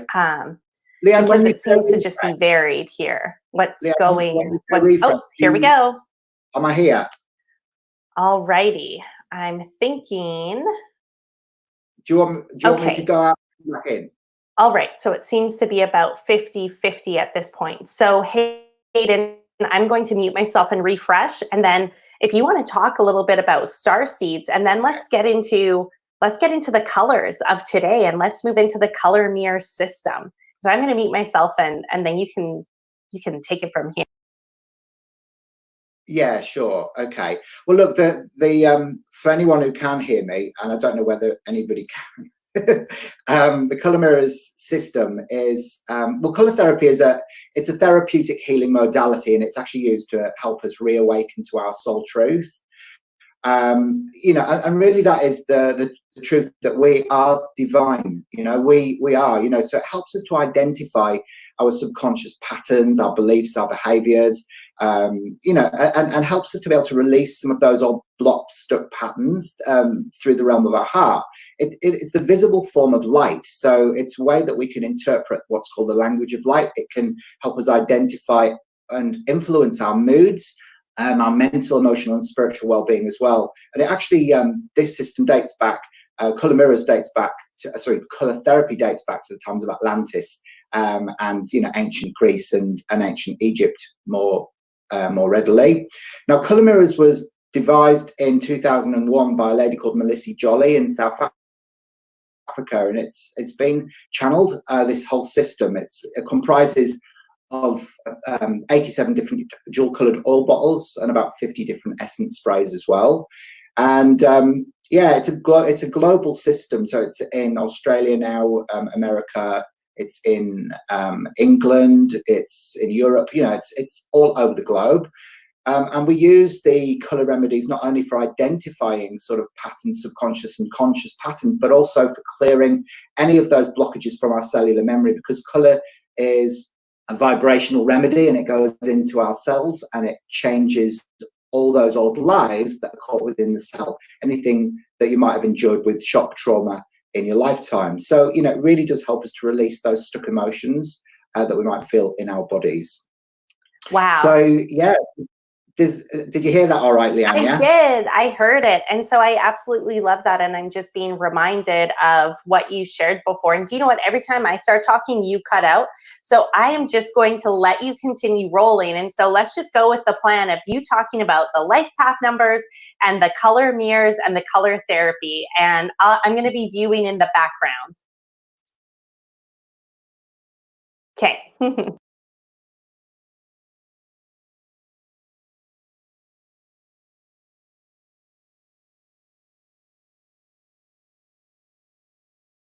So we're on the 10th. So in Color Mirrors, this is bottle number 10, which is gold over olive green. And the 10 is really, it's a beautiful energy. It's a very soft, feminine leadership power, and so that's an influence of our day number. Okay, so it's beautiful. It helps us to access our authentic power and wisdom, and it's very soft, feminine power that can never be abused. So it's a beautiful day because 10 is a leadership number as well, to be able to do this type of work. 5, because we're in the 5th month, we're in May, is green over green, which is Mercury. And Mercury is very fluid, it's very flowing, it's about communication, freedom and versatility. So you know, May is the 5 is very good. It sits in the center of the emotional plane, so it helps us to express our emotional truths as well. So Mercury wants things to flow freely and beautifully, and it helps us to express ourselves. Now the 20 is the awakening bottle in the Color Mirrors system, which is magenta over copper, which, you know, 20 is all about awakening. So this is what's happening during 2020. Globally, we're seeing that this beautiful magenta, which is the bridge color between the physical and non-physical worlds, red physical and violet non-physical, it's bringing the divine to the earth, the copper earth. So it really is a beautiful day. First of all, you know, that the Soul Summit is taking place. That's the soul bottle in the Color Mirrors system. This one here, this is the soul essence. And what I'm going to do is I'm just going to spray some of that beautiful magenta light energy around my auric system now, because it'll help to get the messages across that are due for everybody today. And I'm going to go through each and every single one of you. Your life path numbers. Now, the way we work out your ruling number or your life path number, because it's given a different term in different forms of numerology.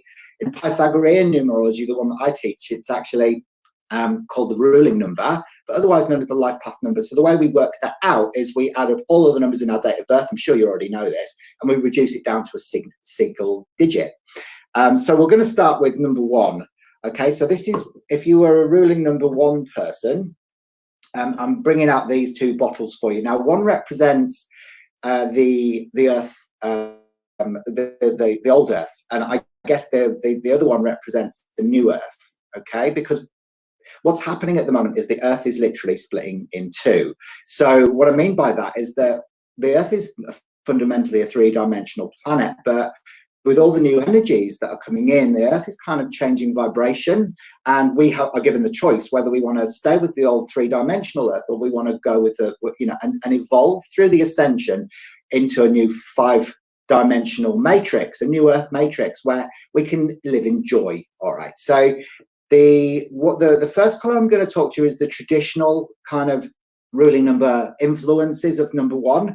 And the second one is kind of the new earth energy. So, for you ruling number 1 people, or you life path number 1 people, yellow it's the sun. Okay, so this is the sun bottle that's here. So the influences that are around you, it's about fear and ego, really. So yellow in color therapy is about fear.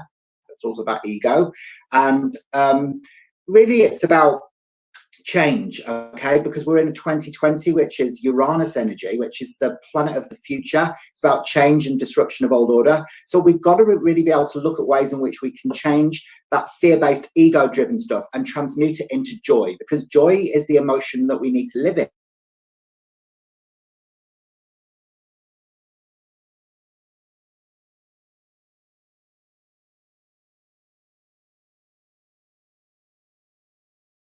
That sort of masculine, ego-driven power system that we're used to, which is a lot of it was fear-driven anyway, and release it to transcend the ego so you can step more into your authentic power. So it's a rebalancing of your masculine energy and taking opportunities for leadership, but looking for things all the time that make you feel good. So this is the key for you leaders, all right, you ruling life path number 1 people. Now the second bottle is, as I mentioned before, the first 36 bottles in the color mirror system. Now we know 36 is a magical number, is 6 times 6, which is creation times creation. And so the first 36 deal with our very sort of human conditions, our mental, emotional patterns and things like that. Whereas the next 36 bottles are the G bottles, which are the Gaia bottles. Now, we know that the earth is shifting, the earth is changing. So we know that the influence of the Gaia bottles, and there's 36 of those as well, they also relate to what's happening, this transition that's taking place. And this is called incarnating, this bottle. It's G1. And this is really about releasing difficult past lives and coming to terms with incarnation, so that you've got easy access to wisdom. So it really is about letting go of all that stuff that you've maybe brought into this lifetime from a previous life. And you can only really do that by actually doing the inner work. So it's very important at this time, because we've been blessed with this opportunity to be able to do the inner work, because we've been granted this time out where we can go in. So it really is about letting go of any of those old incarnations, those old patterns, and that will help you really get in touch with the planet energies, the planetary energies. So that's your ruling or life path number 1 people. And I'm if you're here. a number 2, a life path number 2 person, then you are these 2 influences. First one is the moon. Okay, so number 2 is feminine. It's the moon energy. So the moon asks you really to, it looks at your tides, your seasons, your cycles. It's the emotion I feel. It's very sensitive energy, and it's very protective. It's like the Archangel Michael energy, or also the Mother Mary energy. It's very, it helps you to feel protected, but it also supports you to speak about how you feel, and it helps you to guard against energy stealers. It's a companion too. Doesn't want to be the leader. It wants to be the behind the scenes person. So it's the PA to the boss. So this is about really trusting your intuition this year. So any ruling 2s or life path number 2 people, please trust your intuition this year. It's going to activate some of this soft feminine Mother Mary energy within you. and harness that intuitive power that you know that you've got. Now it's evolving as well in the New Earth Matrix. So this bottle here, which is called G2. Now it's called the core, this one, and this is clearing all birth trauma. So it supports you, anyone who feels like they've kind of never felt at home on the planet. So a lot of us starry people, the star seeds who have come in from Andromeda, the Pleiades, Arcturus, Orion, Lyra, Hyades, all of these beautiful star constellations out there, they've come in as volunteers fundamentally to help raise the vibration of the planet. So the sensitive number twos, a lot of them, are very starry aligned, and they feel at home on this dense three-dimensional. So really it's grounding for star children. So twos really need to ground themselves, look at ways in which they can be a bit more connected to the earth, and go for walks, go barefoot on the sand, really connect up with nature, because it'll help you feel that, give you some of that denser red based energy that will keep you, your feet firmly on the ground. So that's your ruling twos. If you're a life path number 3, then these are your bottles. So the first one is this coral over coral bottle, which is Jupiter in the color mirror system. And as we know about Jupiter, it's the largest planet in the solar system, and it actually wants a expansion. But really, it's a bottle that really wants you to look at where you can accept yourself unconditionally. So the work that you've got to do this year, really, and the change that needs to take place, is stop giving your power away to other people. It's time to expand and stand up and say, this is who I am on the planet. It's Christ consciousness, because if you think about Christ consciousness, it's actually yellow energy, which is joy, mixed with pink energy, which is unconditional love. And you blend those two colors together, you get this gorgeous coral color. So it's moving away from martyrdom. So stop giving away, okay? And then blend the people. So the ruling threes, are very whimsical. They want expansion. They've got far more important things to do with their life purpose than feel all meek and mild, and have a normal day job. They want to go out and they want to be this person that they've come in here to be. So this is that energy, but you've really got to learn to accept. Now, what's happening with the New Earth Matrix, a lot of the way to be able to deal with that is this bottle's called Return from Atlantis, which is G3 in the system. And this really is a way of it's information and healing from the past lives during the time of Atlantis. It's the copper over the turquoise. Turquoise almost represents the ocean, and the copper represents the land. So it's like, we know that Atlantis fell underneath the sea. It was like a tidal wave, allegedly, that took it out. But it's also, this is about tapping into that wisdom and sharing it in a grounded way, in a really practical, grounded way. So it also heals any trauma from the sinking of Atlantis, or any abuses of power that you may have experienced during that time as well. So it might be that you abused the power, you might have abused the technology, you might have abused all the wisdom that was available, and it's a healing that takes place deep within your subconscious patterning. But it also releases those feelings or beliefs that your mother had during the time that you were in the uterus. Okay, so all of that patterning and conditioning that was kind of broadcast to you whilst she was pregnant, so if she was going through a particularly difficult time, it can help to clear that away as well. So that's your ruling number 3, or life path number 3. Your number 4 is, this is what your energy looks like here. So ruling 4 people, or life path 4 people, is Uranus. Firstly, now Uranus is about disruption of old order. It's the planet of the future. So if you think about what's happening on the planet at the moment, everything is being revised, everything is kind of being reassessed, and a lot of the old ways of doing are down, because it needs to take place, because it wasn't serving us anymore, it wasn't making us happy, it wasn't making us feel joyous. So for you this year, because obviously we're in a universal year cycle 4, and you're a life path 4, it's going to feel doubly as challenging, really, because, so you've got to expect the unexpected. You've got to move away from structures and people that are no longer serving you, and also materialism as well, because 4 is on the physical plane. It's a very physical number. Now, the new earth energy of the 4 is called Ancient Mother, and it's actually coral over copper. And really, it's about connecting with the ancient mother of all. It's releasing any issues with your physical mother as well that you might still be holding on to. And it's about healing old childhood wounds as well. So healing where you feel unsupported or alienated in your own life. Where you feel alienated, where you feel unsupported, where you feel like the structures aren't in place, but being able to release those issues with your physical mother is a beautiful way to be able to align with the new earth energies for you this year. Now, if you're number 5 people, there we go. This is what your bottles look like. So the first one is Mercury. So number 5 is green over green. Okay, so green over green is green in color therapy is about space. It's about freedom, and we know 5 is all about freedom. So really, when we look at this year, it's about getting space for heart healing, okay? Because the green is the color of the heart chakra. It's about communication and versatility. But it's about freedom that you might be able to get via creativity this year, because we're experiencing a restriction on our movement because everybody is at home, everybody isn't allowed out, we've got social distancing in place. So really it's about finding that freedom in a slightly different way for you this year. So look at ways in which you can be creative.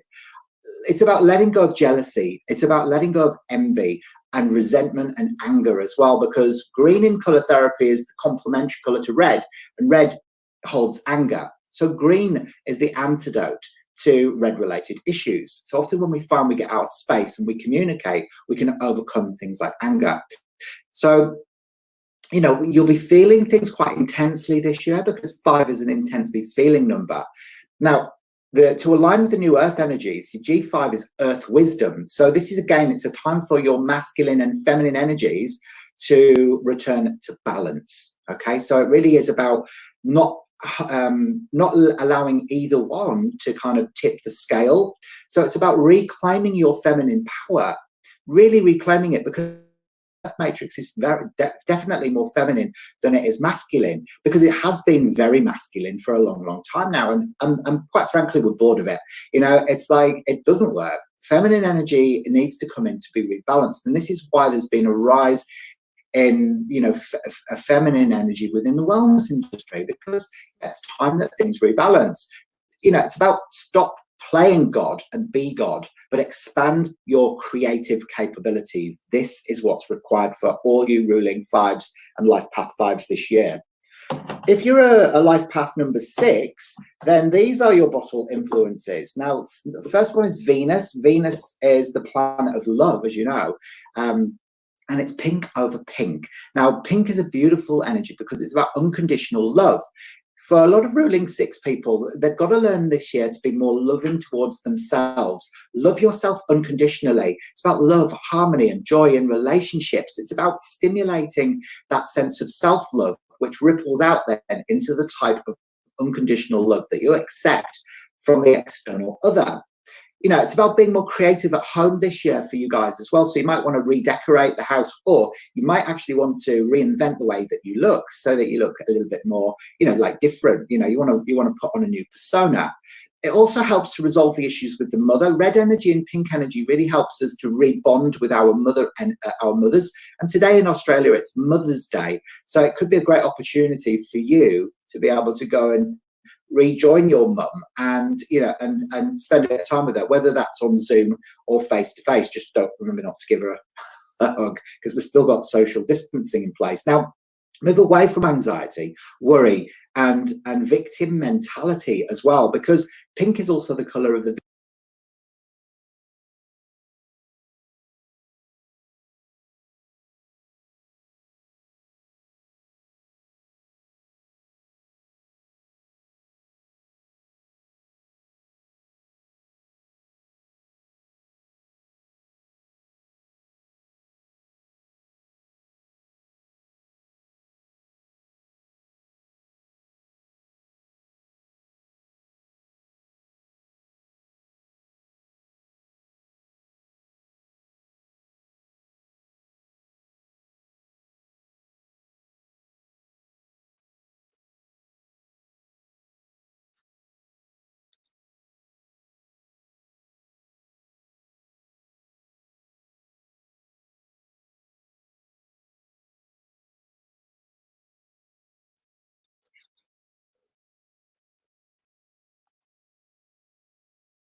these are your bottles. So here we go. We've got the first one, which is Neptune. Now, Neptune is the Roman god of the sea, which is a turquoise over turquoise.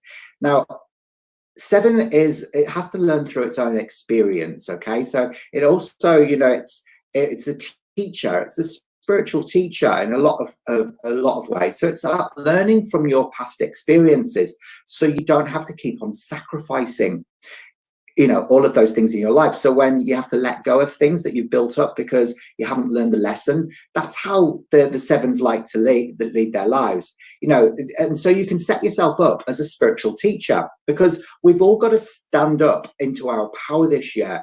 It's never been more important than any other time in history. We've got to step into the, you know, the most authentic versions of ourselves, and actually start doing the work, our soul purpose work that we came here to do. So for you, it's about investigating mysticism. It's all, you know, 7 is the 7 colors of the rainbow, the 7 chakras, the 7 wonders of the world, all of that beautiful stuff. So the 7 is very exploratory, and it wants to seek the deeper meaning behind life. So really it's about trusting more, trust more. Turquoise is about trust in color therapy. Be more in the flow of your life. It's about flowing, it's fluid. It's also about reawakening your Atlantean wisdom. Turquoise is the color of Atlantis and Aquarius as well, and also utilizing technology more. So, you know, if you are a ruling 7, especially if you're a ruling or a life path 7 with an Aquarian astrological sun sign, then, you know, technology can be a bit of a thing for you. But if you know, the evolved color and actually the evolved energies of the 7 are, it's called Gaia and the Elohim. Now, this bottle is beautiful copper over clear, and this is time to start living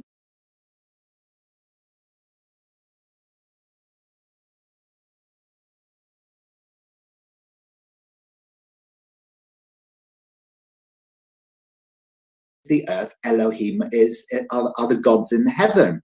So, you know, it's about staying grounded, and there's enormous spiritual growth available to you this year as well. So step into this time of being abundantly spiritual in everything that you do.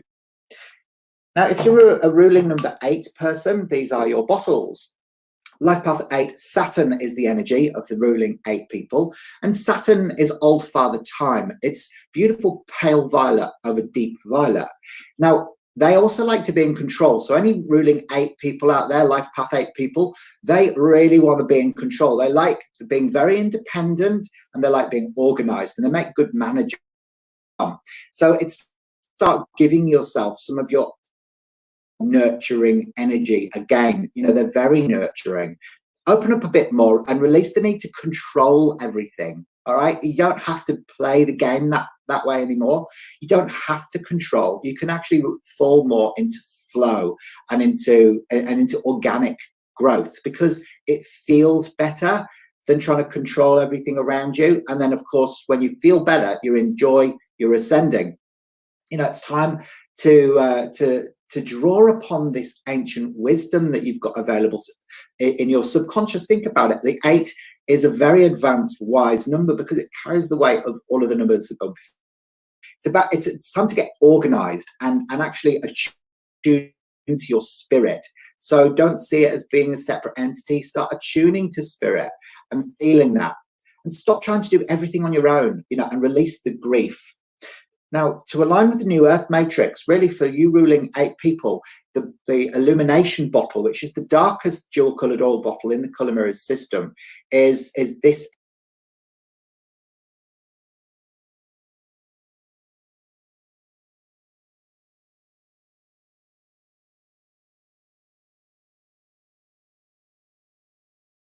shone a light into yet. It's time to do that this year. Accept that your shadow releases your fears. It does, always. Whenever we shine a light into it, becomes light again. We want to become a light body, because we're transitioning from a dense carbon-based DNA structure and evolving more into a crystalline body. So unless we release the deep, dark shadows and fears that we might have, we're never going to be light enough to be able to join the new Earth matrix. So release these unhelpful judgments about your physical body as well. You know, 8s are very, very good at that. If you're a 9, like me, and actually like Leanne as well, both Leanne and I are ruling 9 people. These are your bottles. So the 9 is Mars energy, so it's red over orange, and I love this combination. I'm so grateful that I chose to come in as a ruling 9 in this lifetime at this time. But this is actually very important for 9 people to say they're feeling, instead of feeling meek and mild and wishing they'd said that and then getting angry. Red, remember, is about anger in the conscious mind in this bottle. So it's about continuing to help others, but also focusing on healing yourself.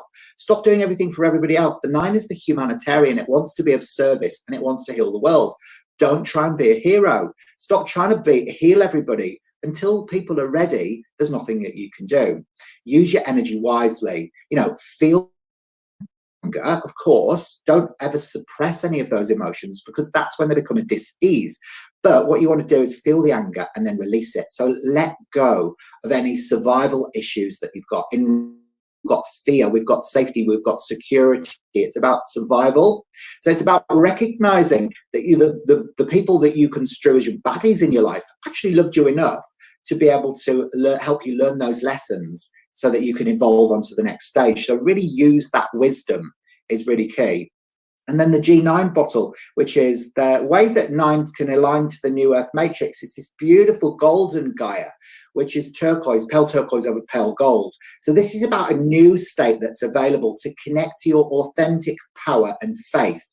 Now, you are a teacher that can access all of these ancient truths and share them in a new way. So that when I realized that, you know, the faith bottle was the evolved 9 bottle. 9 obviously is the healer. It wants to, you know, be the counselor, but the 9 bottle is somebody who can bring in ancient wisdoms and share it in a new way. I found my purpose, you know, so it's almost like aligning with that helps your soul to evolve. It helps you become a light body, and actually you exist beyond the veil of the dense 3-dimensional planet, and actually everything in your life then flows with ease and grace instead of through pain and struggle. Remember, we can either choose to live in love or we can either choose to live in fear. It's your choice at the end of the day. So why not choose to live in love and compassion? Because it feels better, and it also helps the planet to return to her natural state. Now, if you are a ruling 10 person, then this is your number. Now, ruling 1s and ruling 10s, don't get confused here, because obviously there's 2 different types, well, there's numerous different types of numerology. In Pythagorean numerology, we don't reduce it down to a 1. So we actually, we leave it as a 10, okay? So if your numbers add up to a 10, don't reduce it down to a 1. So you can read both of these influences of the 1 and the 10. So the 10 is the Wheel of Fortune, as we explained earlier, because we're on the 10th day of the month. Now, this is called the Wheel of Fortune, which is a very soft feminine energy that can never be abused. It's a very adaptable color as well. So it's a leadership energy, but it's a soft feminine leadership and not a masculine leadership energy. And it relates to Isis, the Egyptian goddess who gave birth to the sun. So this is about you harnessing your authentic power and wisdom this year, using this soft feminine power and moving away from your ego or forceful masculine power systems. They're not working anymore. We can see that in the banking system, you know, in the Earth's ruling cabal, the mafia, and all of that. And all of that energy can't exist in the new Earth matrix because it's old paradigm. So that timeline is kind of old school now, and a lot of the draconians, you know, that enforced all of this have left the planet now. So it's almost impossible to live in those energies anymore. So it's about hope for the future and recognizing that you are a valued leader. You are. So, you know, if you're called to lead or step up into a position of leadership, know that that's okay. You can do this. Now, the way for ruling 10s to align to the new Earth matrix is G10 bottle, which is called impeccability. And this is time to accept and honor every aspect of who you are and be clear and honest about your shadow and your light. Be honest about it. at the end of the day, we're not all angels. If we were angels, we wouldn't be here on the earth. We would be, chilling out in the heavens. We've got to learn to love our dark and our light, because when we judge them, we live in separation, which means that we're not in unity consciousness. So it's absolutely essential to lose that bit of where you're sitting in judgment. You don't want to live in separation. So be vigilant with your words. Remember that they can't be used as weapons anymore. It's about speaking impeccably, all right? Make sure that you really look at what words you're using during this time. Now we go on to number 11s. Now 11s are these bottles here. Now there's probably quite a few ruling 11 people, life path 11 people watching this today, because numerology and things like that naturally tend to be gravitate towards ruling 11s, ruling 22s and 33s, because you're the master numbers, and the 11 is probably more than anything else the antidote to the coronavirus, all right, or COVID-19, because this is our last look at issues of separation. And when you look at the soul urge number of corona and COVID, it's actually 11, which is the soul urge number of this condition. So actually, it's about no longer sort of feeling separate. It's about helping us to align to our unity consciousness. It's about bringing us closer together. So it's about loving your shadows, you ruling 11s. It's time to guide humanity forward into the golden age. That's your purpose here on the earth. A lot of ruling 11s tend not to do that work. They tend to live quite humdrum lives. But you've got this potential of being a leader, a spiritual leader. Start using your psychic gifts. They're there for you. You've got them. Remember, the 1 and the 1 is a 2, which is that feminine energy, that intuitive energy that you can harness. Step up and be that clairvoyant, that psychic intuitive, that wellnesspreneur. Really, it's about and the way you can align to the new earth energies is G11, which is generosity. So now you can see yourself as divine perfection. Okay, so you can see that this year. I want you to explore and heal these feminine energies within your own life, and actually be generous, because generosity creates abundance on all levels. It's about accepting yourself as divine. Okay, accept your authentic power and wisdom, where the expansion will take place, because it will move you away from feeling separate. Okay, it will move you away from that old paradigm. Now, if you are a ruling number 22, a life path number 22, then these are your colors. Now, traditionally, where number 22 is the forgiveness bottle in the color mirror system, which is beautiful deep magenta over rose pink. Now, forgiveness of self. Magenta is the color of the soul. Remember, it's the bridge. It's Metatron, Archangel Metatron energy. You are the master builder, you 22s. You have a spiritual purpose here. It's time to step up and take action towards your vision. You may have to forgive yourself and as well. So really about, it's about if you ever feel that the God or the divine or the universe or whatever you want to call it has betrayed you in any way. It's about releasing that guilt, as it's the biggest misunderstanding of all. You've done nothing, or the universe, or the divine has done nothing wrong. It's perfect. Remember, we live in a world which is perfectly imperfect, and when you align to that and you understand it and integrate that into your psyche, your soul can evolve. So it's about enhancing your psychic gifts, connecting to unconditional love and divinity. Now, to align with the New Earth Matrix, right, this is an interesting one, because this is quite a powerful bottle, this one. It's number G22, Sacred Mystery, it's called. And it's gorgeous platinum, which is the color of the future, over this lovely olive green. So it's time to explore what the female face of mastery is. And this is why this one's called Sacred Mystery, because it's the feminine form of mastery. So power is no longer a tool of aggression, but a potential for potent love and compassion. It's about surrendering to the profound mysteries of life. So this is what you guys have to do. Surrender to the profound mysteries and recognize that, that you are the female face of mastery. Okay, you've got this. It's beautiful.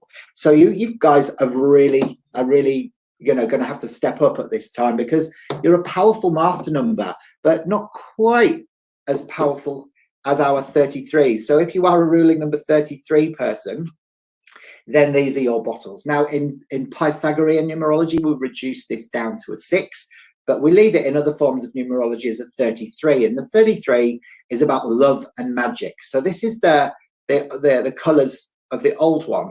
And this is really to do with, it's time to master your love. It's about gifts of love, money, and creativity. But it's time to change your mind about yourself, okay? Because then that's when your reality will shift. Pink is about unconditional love towards the self, and rose pink is about divine love. So you've really got to start changing your opinion of yourself. And then when you do that, and when you really truly embrace this deep sense of unconditional and divine love, that you are that, then everything will flow beautifully in your life. And to align with the New Earth Matrix, we've got this G33 bottle, which is love and miracles.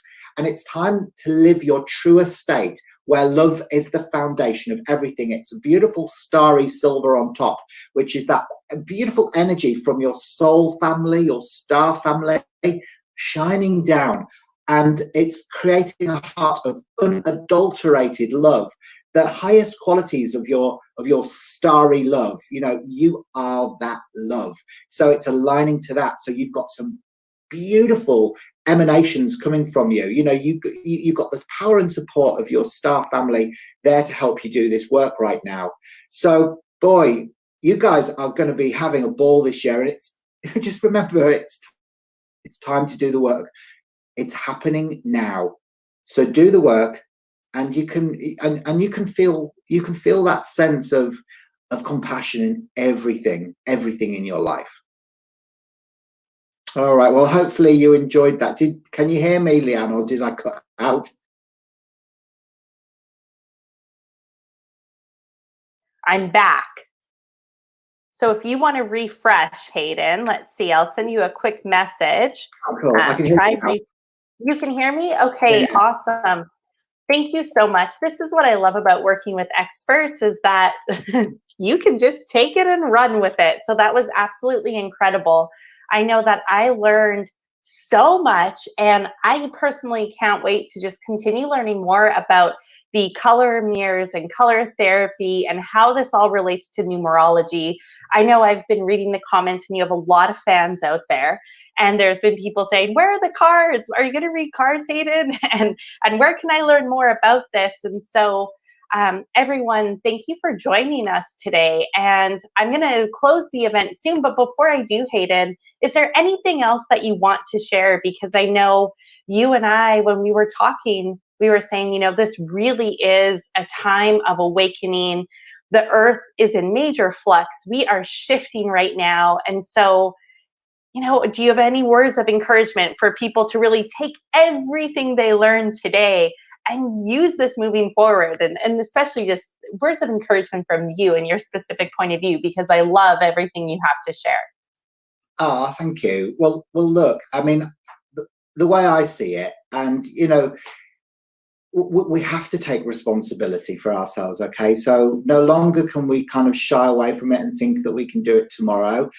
It has to happen today. So now is the perfect time to do this inner work, you know, where you can align with this beautiful new earth matrix, this new earth energy of love and unconditional joy. You know, it's the golden age of Aquarius that was promised. The mystics have been talking about it for eons, you know, and it's here now. So the time is now. It's not something that's, you know, way off in the distant future. You know, we've been gifted with this time so that we can reflect and go in. So, you know, a lot of the time, the things that come in, like, you know, pandemics or whatever you want to call it, you know, it is on a higher soul level. It comes in at exactly the right time. And, you know, it's to help us to remember the truth of who we are and why we're here. So it gives us this time at the moment, you know, where we've got this isolation, where we can actually, instead of getting bored or frustrated or feel like we want to go out and rebel and all the rest of it, it's about, okay, just take this time out for yourself. Go in via meditation, go into an alpha brainwave state, And, you know, because it's impossible to ascend if you know, if we haven't sent love into our shadows. You know, our shadows will always feel dense and heavy. So all we have to do is embrace them and love them, and they actually start transmuting and they disappear.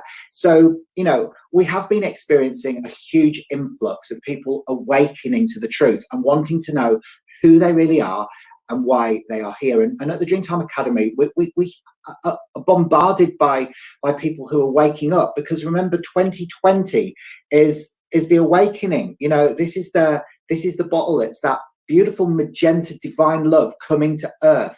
This is what's happening. It's taking place now. And of course, we're in the fall, which is about change and disruption of old order, which is that Uranus energy. So this is why it's happening now. So it's a global awakening.